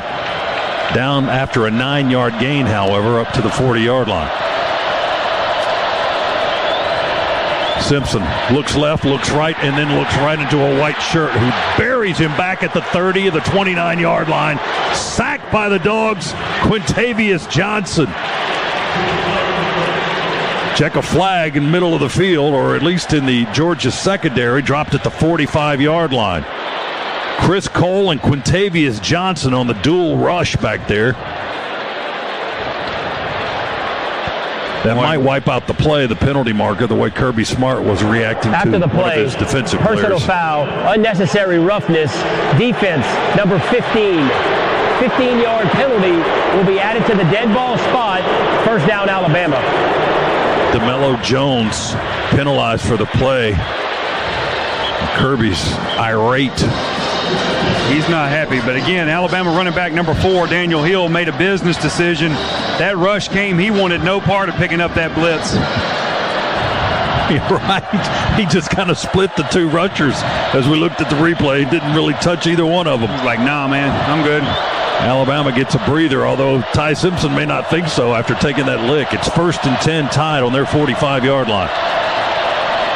Moving to our right, Simpson, a little lollipop throw. May have been tipped at the line of scrimmage. It's caught by Alabama's tight end anyway. Caught by Caleb Edwards.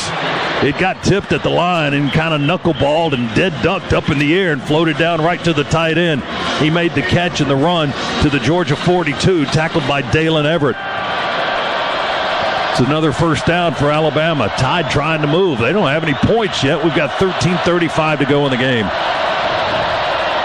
Alabama works with their quarterback on the logo. He looks to the right, now back to the middle of the field. That's where he throws, and it's caught by the running back, Daniel Hill.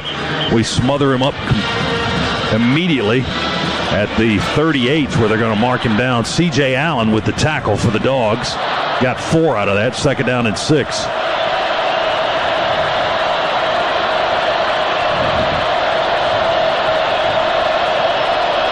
Simpson in the shotgun. And Hill in the backfield. He'll flare out, and they'll throw it to him, and he'll drop it. At the 40-yard line, he was looking downfield, and his hands and his body were twisted around to catch the football, and none of that worked for him. He dropped it right off his hands. My man's waving the white flag, Scott. He doesn't want any part. And here he comes getting checked out of the game. They're going to go ahead and take that out. Ja'Cory Thomas in the space again, just breathing down the neck of Daniel Hill. Hey, it must be said, too, no throws, very few throws downfield. Our secondary is doing a great job in coverage on this tremendous trio of receivers from Alabama. Third and 6 for Alabama. They're 1 for 8 on 3rd down today. Snap it back to Simpson. Here comes pressure. Simpson will just heave it up downfield, and it's incomplete. Oh, here comes 1 and 2 flags. And that's going to be on DeMello again. Pass interference, defense, number 15. 15-yard penalty from the previous spot. First down. Is it pass interference on the 10-yard line? Because he was falling down on his own. Pass was underthrown. The receiver, Ryan Williams. Ball bounced just on the other side of the 10. And DeMello had hands on him and was pulling him in the other direction. So I guess that's a legitimate call. That was 4 yards uncatchable. It's 30 yards and penalties by one player now on this possession. Alabama's got it on Georgia's 23-yard line now. 1st and 10. Looking for their first points of the game. Play fake to Daniel. Simpson's going to zip it into the end zone, and off the hand of Brooks, and incomplete under the goalpost. Threw it tight and hard into the end zone, and too much for Lazier Brooks to handle. Off one hand. And incomplete, fortunately. 2nd down and 10 coming up for the Tide. That was an incredible throw by Ty Simpson. Oh, a good-looking ball. Looking at the replay, man. Gosh, that ball's got to be caught 10 times out of 10. That was an incredible pass.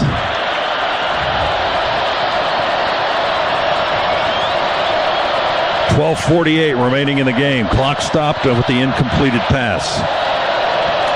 From the Georgia 23, pressure straight up the gut, throwing for the far corner in the end zone, and incomplete. Incomplete. Was that dropped by Williams or broken up? Ryan Williams was the target, the sophomore from Mobile, Alabama. He was covered by Ellis Robinson. Oh, that was a drop. Oh, my goodness. Yeah, yet another throw. Great throw from Ty Simpson. Pressure in his face from Raylan Wilson. You couldn't have handed it to him much better than that. Fortunately, dropped by Ryan Williams, but good coverage from Ellis Robinson. That's been his issue this season. That's 9 drops already for the sophomore receiver for Alabama. Not today, but this year. 9 would be a lot. Simpson running for his life, dumps it over the middle screen, and it's caught by Jeremy Bernard. He fights off 2 Georgia defenders, going to bounce right, get to the sideline and into the end zone. First Alabama touchdown of the game, and it never should have happened. We should have tackled him twice between the 10 and the 20-yard line, but Bernard kept going, and we couldn't get him on the ground. The poor tackling in open field by 2 different defenders, as you pointed out, Scott. Got to get Bernard on the field. I know he's a talented runner with the ball in his hands, but very uncharacteristic from a couple of members of our secondary. Just looked at a replay. Bolden may have made the tackle, but he was having to work around the umpire, who was standing like a statue right there, so he was an extra blocker for the Crimson Tide on that play. Alabama with the point after, and it's good. A 23-yard touchdown pass to Jeremy Bernard from Simpson gets Alabama on the board with 12:33 to go, and our new score in Atlanta is Georgia 21, Alabama 7. We got a timeout here at Mercedes-Benz. Our second half tonight brought to you by Versatile BMW X3 Sports Activity Vehicle. For more details, see your local BMW Center. Visit BMWATL.com today. Proud sponsor of Georgia Athletics. Alabama on the board for the first time here in the game. Their first points come with 12:33 to go in the game. 21-7, Georgia leads as the Tide will kick it away. And Zachariah Branch will slide to his right and let the ball bounce through the end zone for a touchback. Alabama went 91 yards in 9 plays in 2 minutes and 37 seconds. And the touchdown was a Jeremy Bernard tackle-breaking run after the catch, a 23-yarder on a screen play that got him into the end zone. And that makes it 21-7. That's the Shoemate Drive summary from Harry's Doghouse to your house. Shoemate is Georgia's solution for all things heating, air conditioning, plumbing, and electrical. Dogs first and 10 on our 25 with a 2-touchdown lead now. Gunner going to take it and roll the pocket to the right. Throw on the run to Branch. He caught it on the sideline, cuts back in towards the numbers, and then turns up at the 30, and they tackle him at the 32. Keon Keeley makes the stop after about a 7-yard gain to the 32-yard line.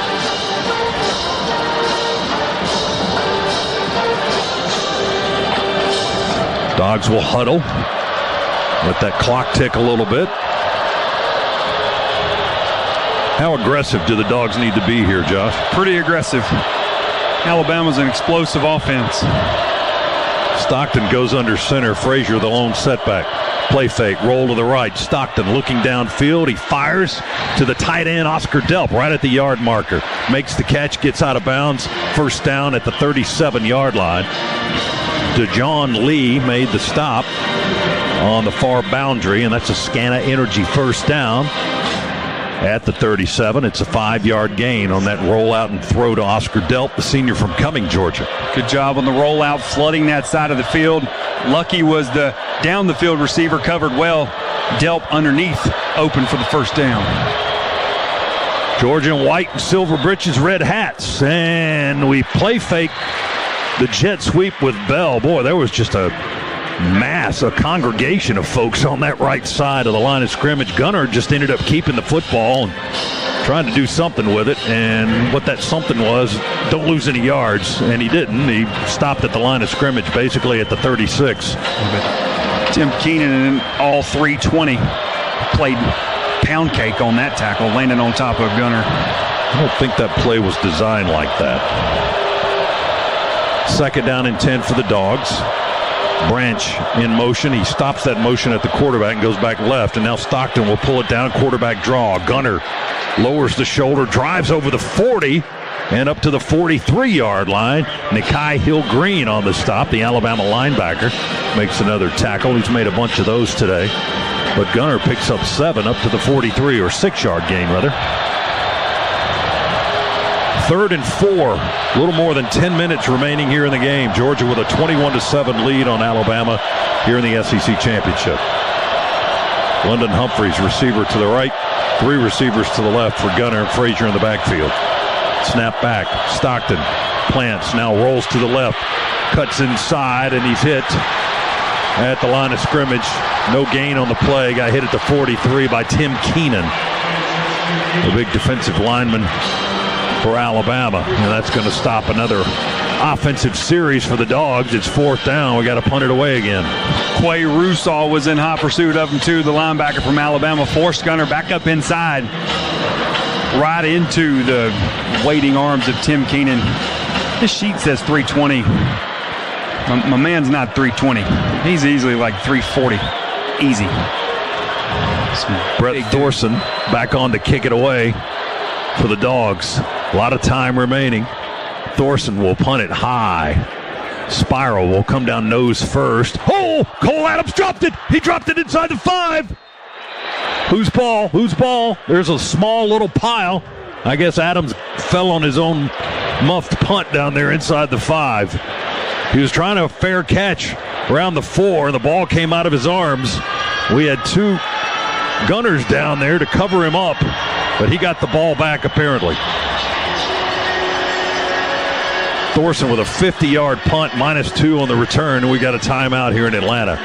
Ooh, Alabama dodged a bull identification on the Bulldog Sports Network.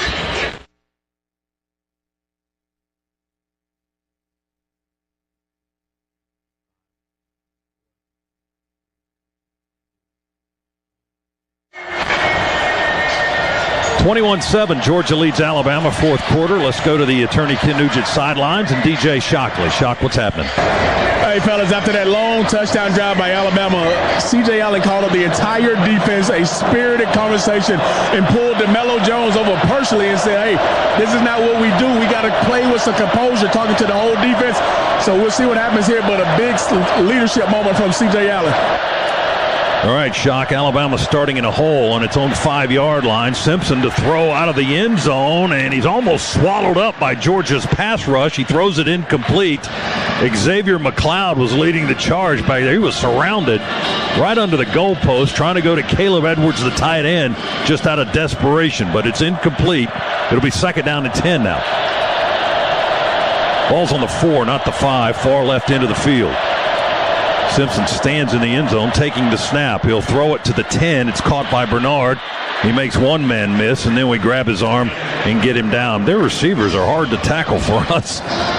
We finally do stop Bernard at the 12. They are not good, but they are great runners after the catch are their receivers. Bolden and Johnson, the linebacker, on the tackle for the Dogs. It's 3rd down. Get a stop here. Get the ball back. It's 3rd and 2 for Alabama on the 12.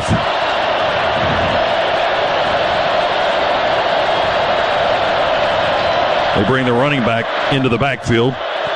He was lined up at a receiver out on the left side. Snap it back to Simpson. He's got plenty of time. Throws it to the tight end. Incomplete over the middle at the 15. And we put a shoulder right into his belly just for good measure.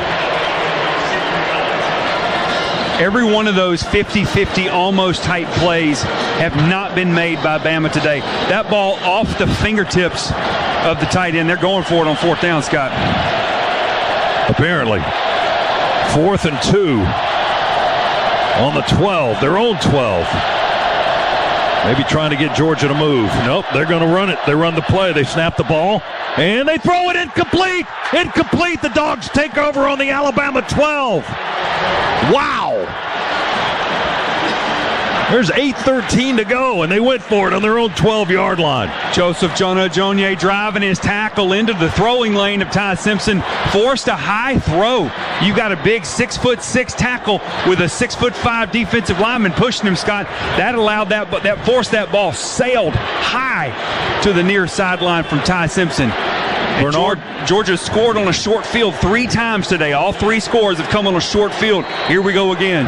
Bernard was running a crossing route towards the Alabama sideline, but that ball was nowhere near him, as you just pointed out. Georgia's ball, 1st and 10 on the Crimson Tide 12. Far left into the field. Dogs out of the pistol, leading at 21-7. Snap to Stockton. Gunner. Oh, he shared the handoff that time with Frazier, and Gunner ended up with the football. He wouldn't give it away, and Nate didn't want to let go, and they both ran through the hole together. Stockton ends up with the ball in his hand and knocked to the turf the 12 of the 13-yard line. That was an awkward-looking play. James Smith, the Bama defensive lineman, was in the backfield unblocked. Clock ticking, 7:45 remaining here in Atlanta. Georgia with a 2-touchdown lead, looking for points here after the ball went over on downs. Alabama went for it on 4th and 2 from their own 12. Handoff Frazier through the hole. Ooh, goodness. Driven back in the opposite direction. Frazier got hit right in the hole by Deontay Lawson, who drove the Georgia running back on his back for no gain. Well, the Dogs have run 2 plays here in the Massey Ferguson red zone and haven't been able to budge the ball off the first down marker. Well, that was an impressive play from the Bama captain. You don't see Nate lose many battles like that. 2 receivers to the right for the Dogs. Now we bring Cash Jones in motion to the left. Here comes pressure. They blitz. We throw it to Branch. Oh, he cuts back to the left. 10, 5, 1. Touchdown. Touchdown. Zachariah Branch has done it again with those nifty moves. We have a wide receiver with elite run after the catch skills too. Zach Branch, that screen is supposed to go back toward the middle of the field. Bama did a great job defending it, and you saw him ad-lib just like he did on the last screen pass that he caught. Sticks that ball in the end zone. What a run from Branch. He caught it, took 2 steps, jabbed to the right, and then back to the left, and Alabama wasn't going to catch him then. When he crossed the goal line, they belted him in the air. He quickly jumped up and celebrated with his teammates. The Dogs lead at 27-7. Then he pulls his Cristiano Ronaldo celebration in the end zone. I love it. Point after try from Peyton Woodring. Kick is up and good. You saying Gunner got a block on that play too? He got hit. Okay. He took a shot. Zachariah Branch with the touchdown. Brought to you by Conecuh Sausage, the official smoked sausage of the Georgia Bulldogs. Well, another short yardage score by the Dogs. Alabama rolled the dice, but the Tide didn't roll. They care radio booth. Georgia with a 13-yard touchdown pass from Gunner to Zachariah Branch. His 23rd touchdown pass of the season. Branch with the reception.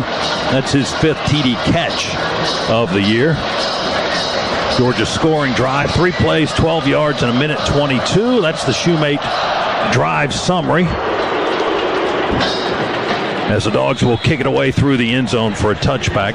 From Harry Dog's house to your house, Shoemate is Georgia's solutions for all things heating, air conditioning, plumbing, and electrical. Branch also with 5 more catches today. He's got 73 now on the season. That's just 3 shy of tying Bryce Hunter's all-time season record for most catches in a year, and that happened back in 1993. The Georgia Bulldogs Football Radio Network brought to you by Georgia Power. We're here for the win. Georgia Power is here for you. 1st and 10, Alabama on the 25-yard line. Georgia now leads at 28-7.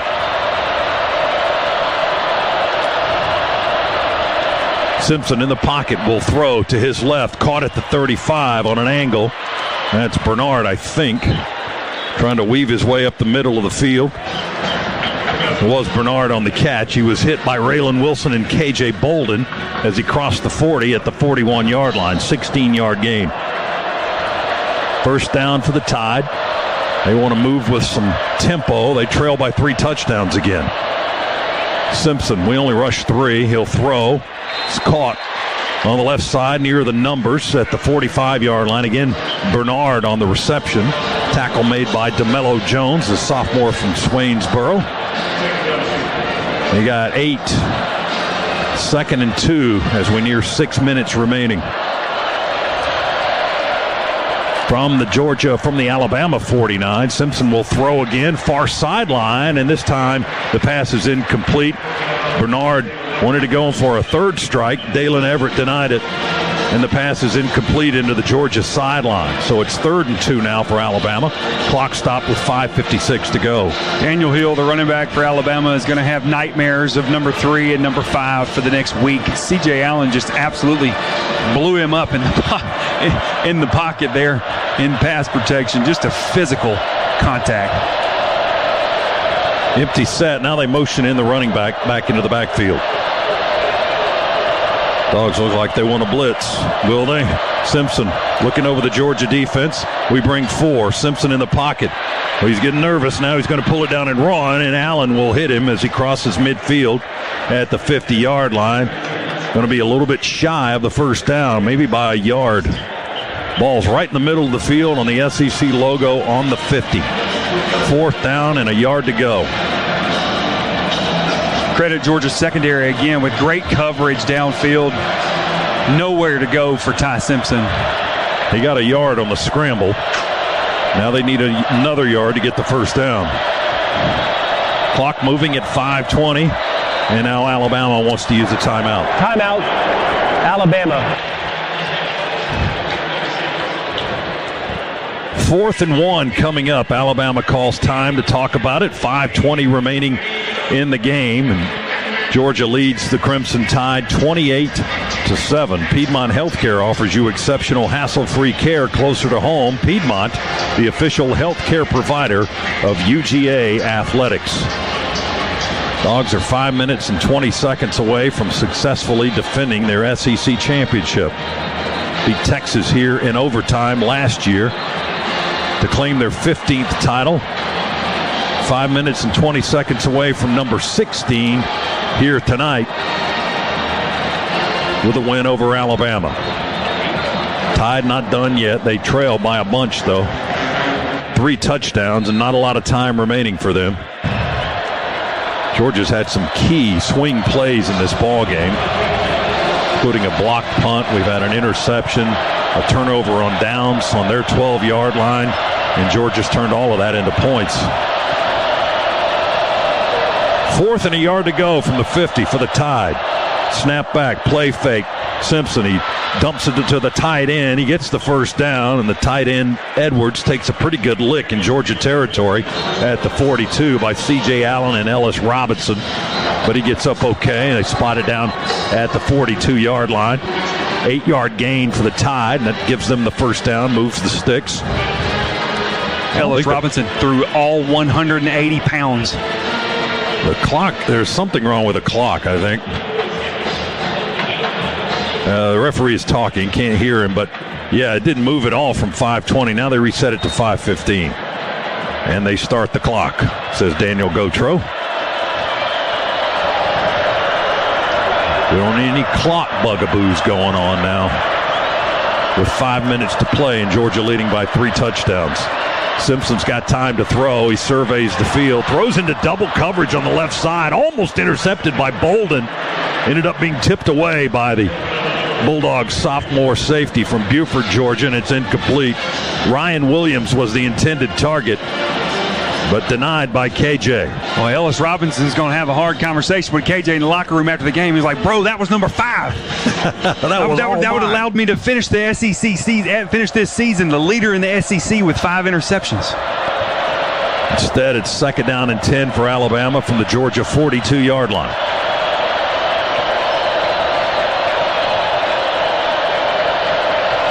Simpson ready for the snap. He works out of the shotgun. They snap it back. He drops back. Now he runs to the left, being pursued by Walker, and we're going to drag him down. Sack back on the Georgia 47, 48-yard line. Let's see where they mark it. Zayden Walker with the pass rush and the sack for the freshman linebacker at the 47. Boy, what a 5. What a fake. Zayden Walker was lined up in a sprinter stance right over top of the guard on that pre-snap. You thought that he was going to come on a blitz. No, he sits back. He's the spy for the quarterback. Great play from the true freshman. Now it's 3rd and 15 for Alabama. We've got linebackers up in the gaps. Oh, we bring everybody this time. Oh, Simpson takes a lick. But Bernard catches it, and then he laterals it across the field to the far sideline. And that's the running back, Daniel Hill, that took the lateral. And it's finally knocked out of bounds way downfield at the Georgia 17-yard line, 30-yard pickup.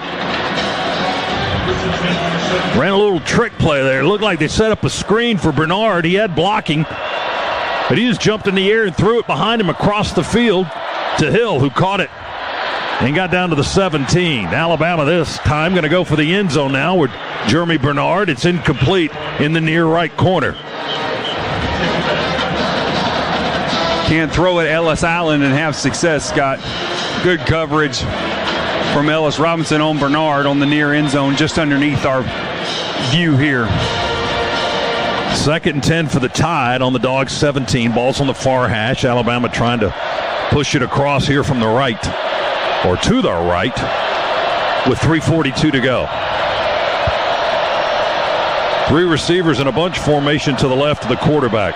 They play fake jet sweep. We've got pressure. He throws it in the left flat to the motion man, and it's off his hands and incomplete. A.K. Deer. And that was Joseph Jonah Ajonia that came storming in from the quarterback's right. He saw him out of the right side of his eye there coming after him, and Simpson just tried to dump it off to his left, and Deer did not catch it. Well, that was a problem up front. Michael Carroll looked inside, did not look outside. Joseph Jonah Ajonia, as you said, came scot-free, untouched. 3rd and 10 on the Georgia 17. Dogs lead at 28-7. 3:37 to go. They snap it back. Simpson will throw again. He throws it behind the receiver, Williams, and it's incomplete. Trying to complete that pass at the 8-yard line on the near sideline. And then K.J. Bolden gave him a little bump for good measure after the play. So now it's 4th down. 4th and 10 for the Tide. Clock stops again, just a few seconds at a time, running off as Alabama is just in pass mode at this point. 3:33 to go.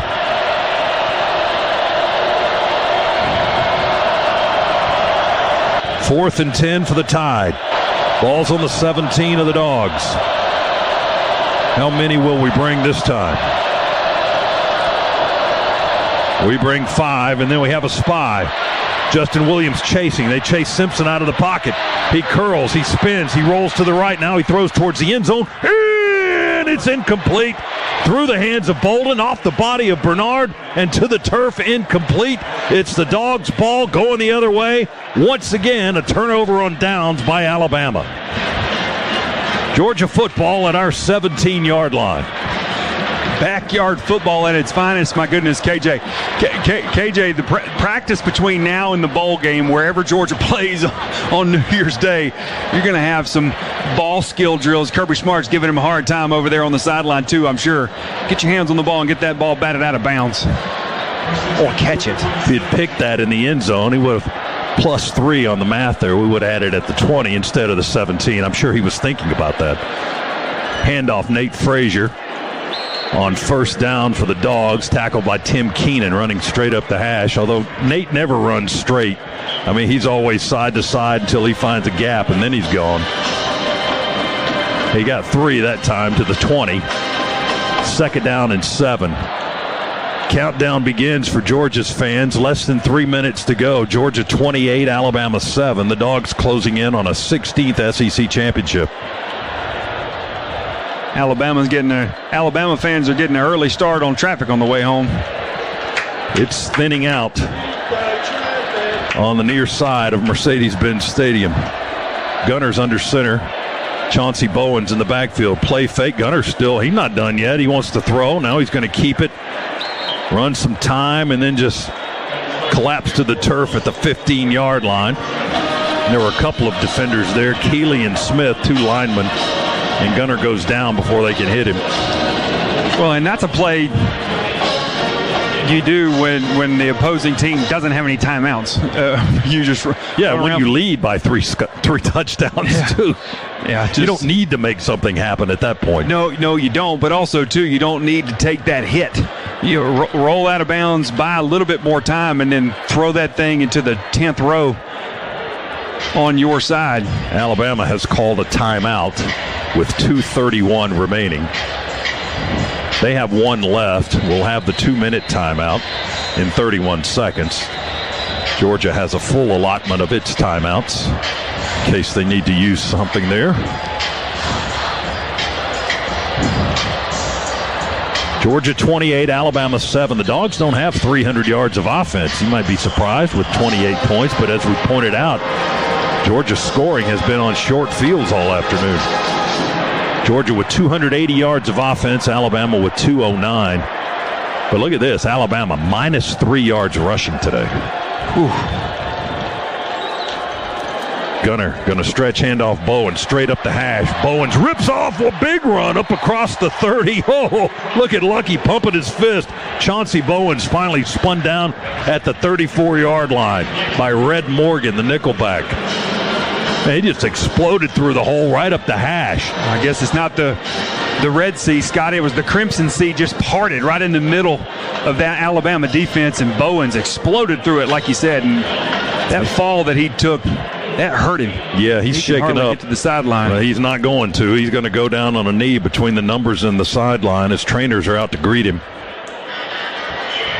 He was kind of tugging at looked like maybe an oblique muscle or something like that. Something in that area. I don't know if it was on his back or just his side, but that's what it looked like when he went down on a knee. 19-yard burst for Chauncey Bowens. Scott, you pointed it out. We don't yet have 300 yards of offense. After that run, we're at 299. But the thing that I'm loving here on our side of the stat sheet, over 33 minutes of possession in this ball game. Yeah, we've just kind of switched the field on Alabama. That's what they did to Georgia in Athens. They had the ball for, 11 more minutes, ran like 24 more plays. Georgia's completely flip-flopped it here in the SEC championship game. Yeah, those mismatches, they were tough. They were tough.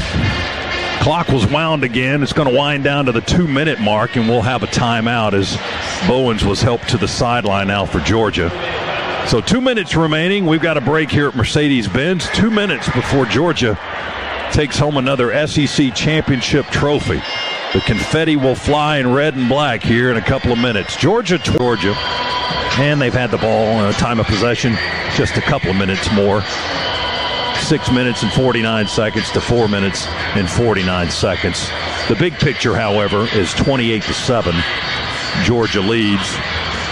Defense played very well, forced a couple of fourth down turnovers on downs. Look at this. With 2 minutes left, we're going into the victory formation. Alabama's got a timeout left. Are they going to use it? We take a knee with Gunner. Not going to use it. And the clock rolls. The Tide has not, but the clock is 1:50 and ticking.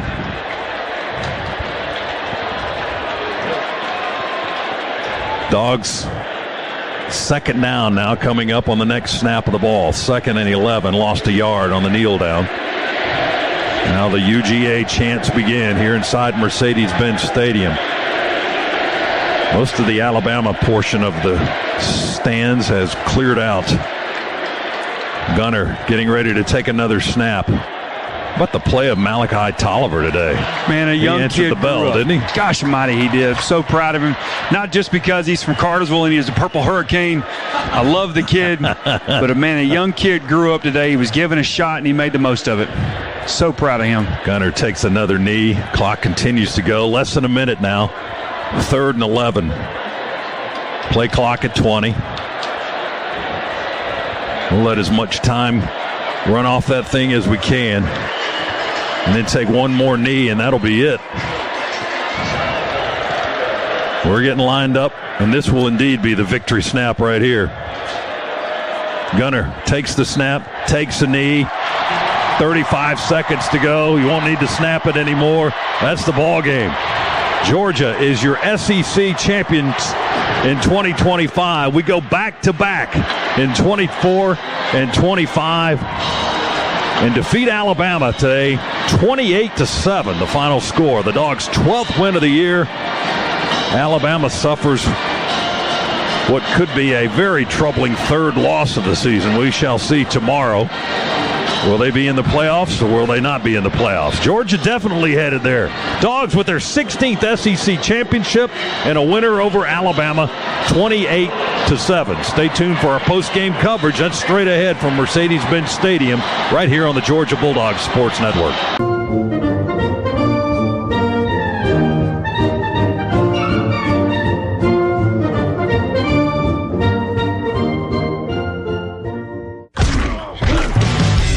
On the Georgia Bulldogs Sports Network. Welcome to the Locker Room Report, presented by Regions and the Governor's Office of Highway Safety. Today's show is brought to you in part by Regions.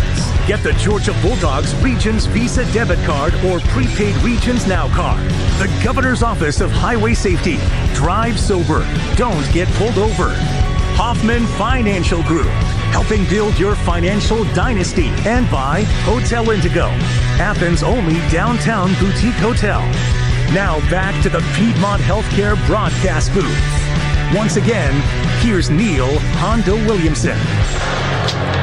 What was that question? An opportunity to win an SEC championship. Coach Smart asked, does that matter? Does anyone care about that anymore? Take a look down on that field. Take a look out in those stands. Take a look at your neighbor's backyard where he's screaming out into the night. The answer is, oh, hell yeah, it matters. Georgia defeats Alabama 28-7 to win the SEC championship. Back-to-back years for the Dogs. The first time that UGA has done so since Herschel Walker was running the football for Georgia. It's our third SEC championship in 5 years. Unbelievable. All right, DJ Shockley is down on the field. He has Zachariah Branch. Take it away, Shock. Thanks, Hondo. I got my man Zachariah Branch down here. A bunch of big plays this season. But what has this experience been like for you, coming over as a Dog and now you're an SEC champ? Oh, yeah, man. It's been a great experience, man. You know, I got to give all glory to God, you know, put me in the right positions. I feel like everything happens for a reason, man. I'm just so proud of this team to be able to go out here and just show resiliency every single play, every single game, and come out with the dub today, man. It's been a great journey to do with my brother as well. Made a lot of great plays today as you and your brother talk right here. Talk about the touchdown, what you saw, obviously a screen, but you made a lot of plays today and gave a lot for your offense. Yes, sir. I mean, shoot, Coach Bobo drawed up a perfect play for that situation. You know, OL executed it perfectly. Everybody on the offense executed it perfectly. We actually ran this play last time versus Alabama, and I dropped it. So once he called that play, I said, yeah, no, I'm going to do something with this. So it's pretty cool to get back in that end zone, especially on a play where I didn't capitalize last game. Zion, first off, man, how's it feel to come over and be an SEC champ now and share this with your brother? Hey, it means the world, man. It's a blessing. Definitely something we can't take for granted, man. Nothing feels like in the world, man. I can't. We just a blessed, man. We just blessed right here. But he the one. He the one right here. He the one, man. Zion, you guys held them to -3 yards rushing. What was the key into this defensive performance y'all put up today? For sure. Coach Shue, man, dialed it up. Our coaches came with a great plan, and our leaders, man, we just believe in it and trust in the process, man, and came out with a dub, man. Branch Brothers, SEC champs. Congrats, fellas. Appreciate it. Go Dogs. Back to you, Hondo. All right, thank you, Shock. We will have more from DJ down on the field. The players swarming now in their SEC champion red T-shirts. Most of them pulling them on over their pads, many of them not. And we will hear from the commissioner giving Kirby Smart, Jerry Moorhead, Josh Brooks the SEC championship trophy. Just a wonderful, wonderful day for the Bulldog Nation as UGA improves to 12-1 on the season, headed to the CFP playoff. Josh Brock, Scott Howard with me here in the booth. As I said, we'll keep going down to Scott. Or Shock. The Shock, yes. I always mix you guys up. Anyway, Scott, what a wonderful win for Georgia. Okay, somebody's talking down there. Laura Rutledge, maybe Holly Rowe. It's Laura. Yeah, she's getting ready to talk to Kirby. Yep. So we'll take the audio there so we can hear what the SEC champion once again has to say. The head coach of the Georgia Bulldogs, Kirby Smart, is up here, as well as SEC Commissioner Greg Sankey, Georgia Athletics Director Josh Brooks, President Jerry Moorhead, and we are going to get this going by announcing our MVP of the 2025 SEC Championship game, and that is quarterback Gunnar Stockton. Gunnar, get up here.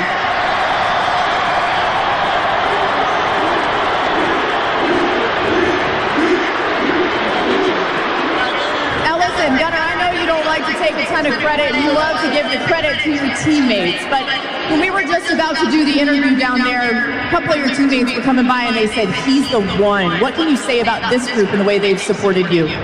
Oh, they're awesome. They make it fun to go practice and just be around them every day. MVP of the SEC Championship game. How does that sound from a guy from Tiger, Georgia, all the way to this? Sounds like a dream come true. All right, let's get Kirby Smart over here. Congratulations to Gunner. You better have something ready and loaded, Laura. It's not going to say much. You could accomplish, but you knew that there was some growing up that had to happen. How would you describe the way that they have responded throughout this season? They've responded in the face of so much adversity, so much criticism, and they just kept getting better and better. A couple of them just told me they want to go back and practice tonight. They said they want to get out there tonight and get a bloody Tuesday when we get back home. That's the kind of mentality this team has. They want to practice some more. They want to practice some more. They love contact, and we love them. What can you say about this Georgia fan base that packed this place, the place that you're all too familiar with, the way that they have continued to show up and be a heartbeat on the outside of this team? Yeah, they were all here last week. I want to thank the band, especially. The band has been incredible and loud and rocking. We love our band. And you know what? These fans have been through a lot of heartache and agony in these games, but not tonight, baby, not tonight. Are you guys going to practice tonight? I don't know. She wants to know if we're going to practice tonight. We got my practice tonight. Okay, they said no. All right, congratulations to Kirby Smart, Gunner Stockton, this Georgia Bulldogs team, and now it is time for SEC Commissioner Greg Sankey to present the 2025 SEC Championship Trophy. Man, that's a big old joker. It takes two hands to hold that. Chris, I'll send it back to you. Okay. Well, good. Lots of confetti, as promised by Scott Howard. Yeah. The confetti machine is going crazy, and it doesn't look red and black though. I thought it was school colors. It looks blue and yellow. Yeah, it's the SEC colors. Oh, okay. Yeah. Thank you. Probably blue and white and yellow. Yes. The SEC colors, and it's like our scarves from Indianapolis. Yes. You know, when we won the national championship in 2021, and they're like blue and like, gold, and yeah, but because that's what the national championship colors were. People were going, why wouldn't they make it red and black? I said, because they didn't know we were going to win. Anyway, JB, what a win tonight. What fun, huh? Yeah, I mean, you just heard it from Coach Smart. I mean, the mentality of this team, the way they want to play for each other, and the way they go out there and they just play a physical brand of football.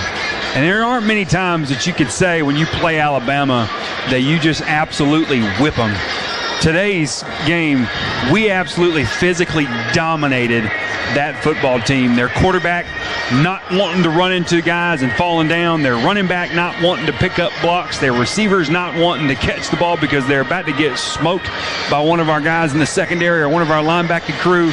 And what about this defensive line, man? I know we're going to spend time talking about the offensive line, but this defensive line, first half of the year, they can't get pass rush. This isn't the same Georgia defense that won in 21 and 22.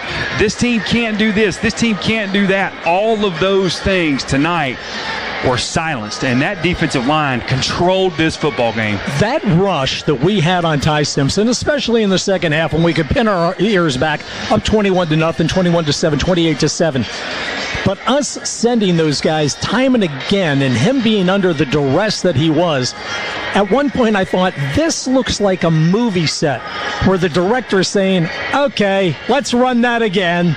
Okay, because it was just snap after snap where that poor sucker was running around for his life or getting pounded down into the artificial turf. Just terrific job by the defense. Georgia Tech came into their game averaging 35 points a game. They scored 9. Texas came in averaging 29. They scored 10. I don't know what Alabama came in averaging today.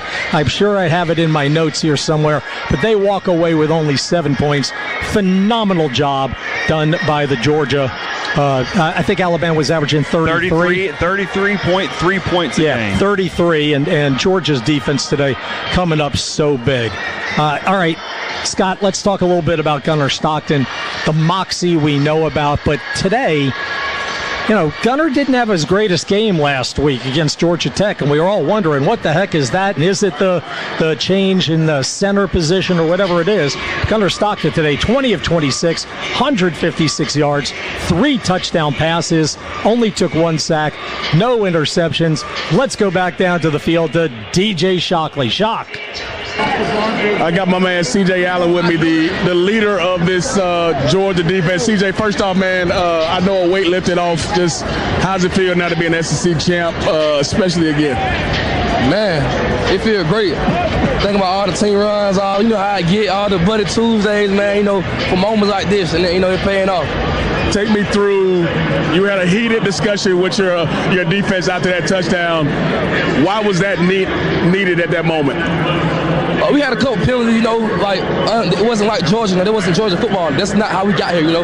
We got here by being composed, being resilient, you know, our DNA traits, you know. So just want to get the guys in and just, you know, winning the Georgia way.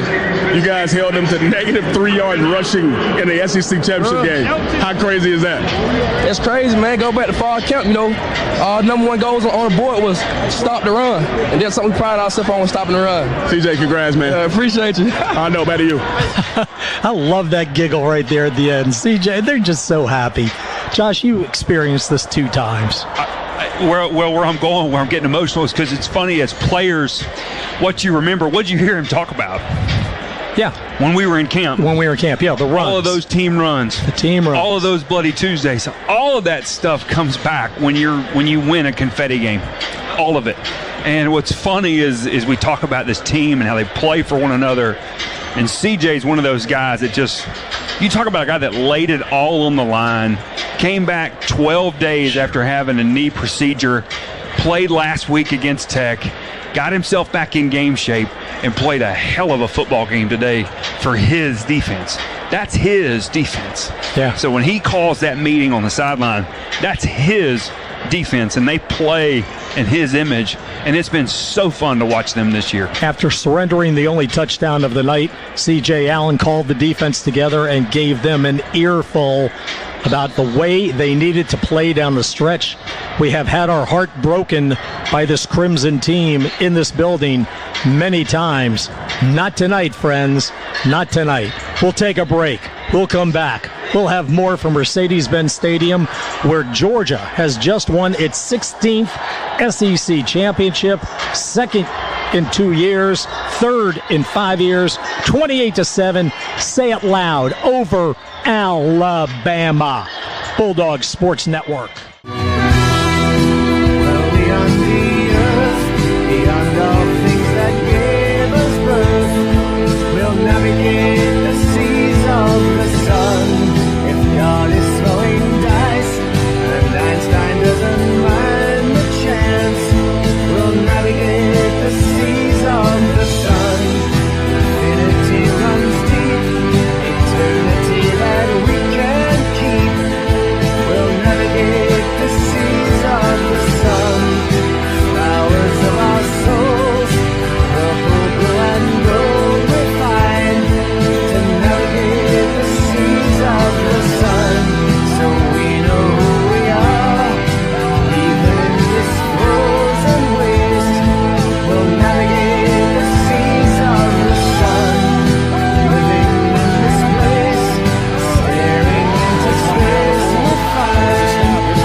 Mitchell makes the catch. He breaks away. 30, 25, 20, veers inside. 10, breaks the tackle. 5, breaks another one.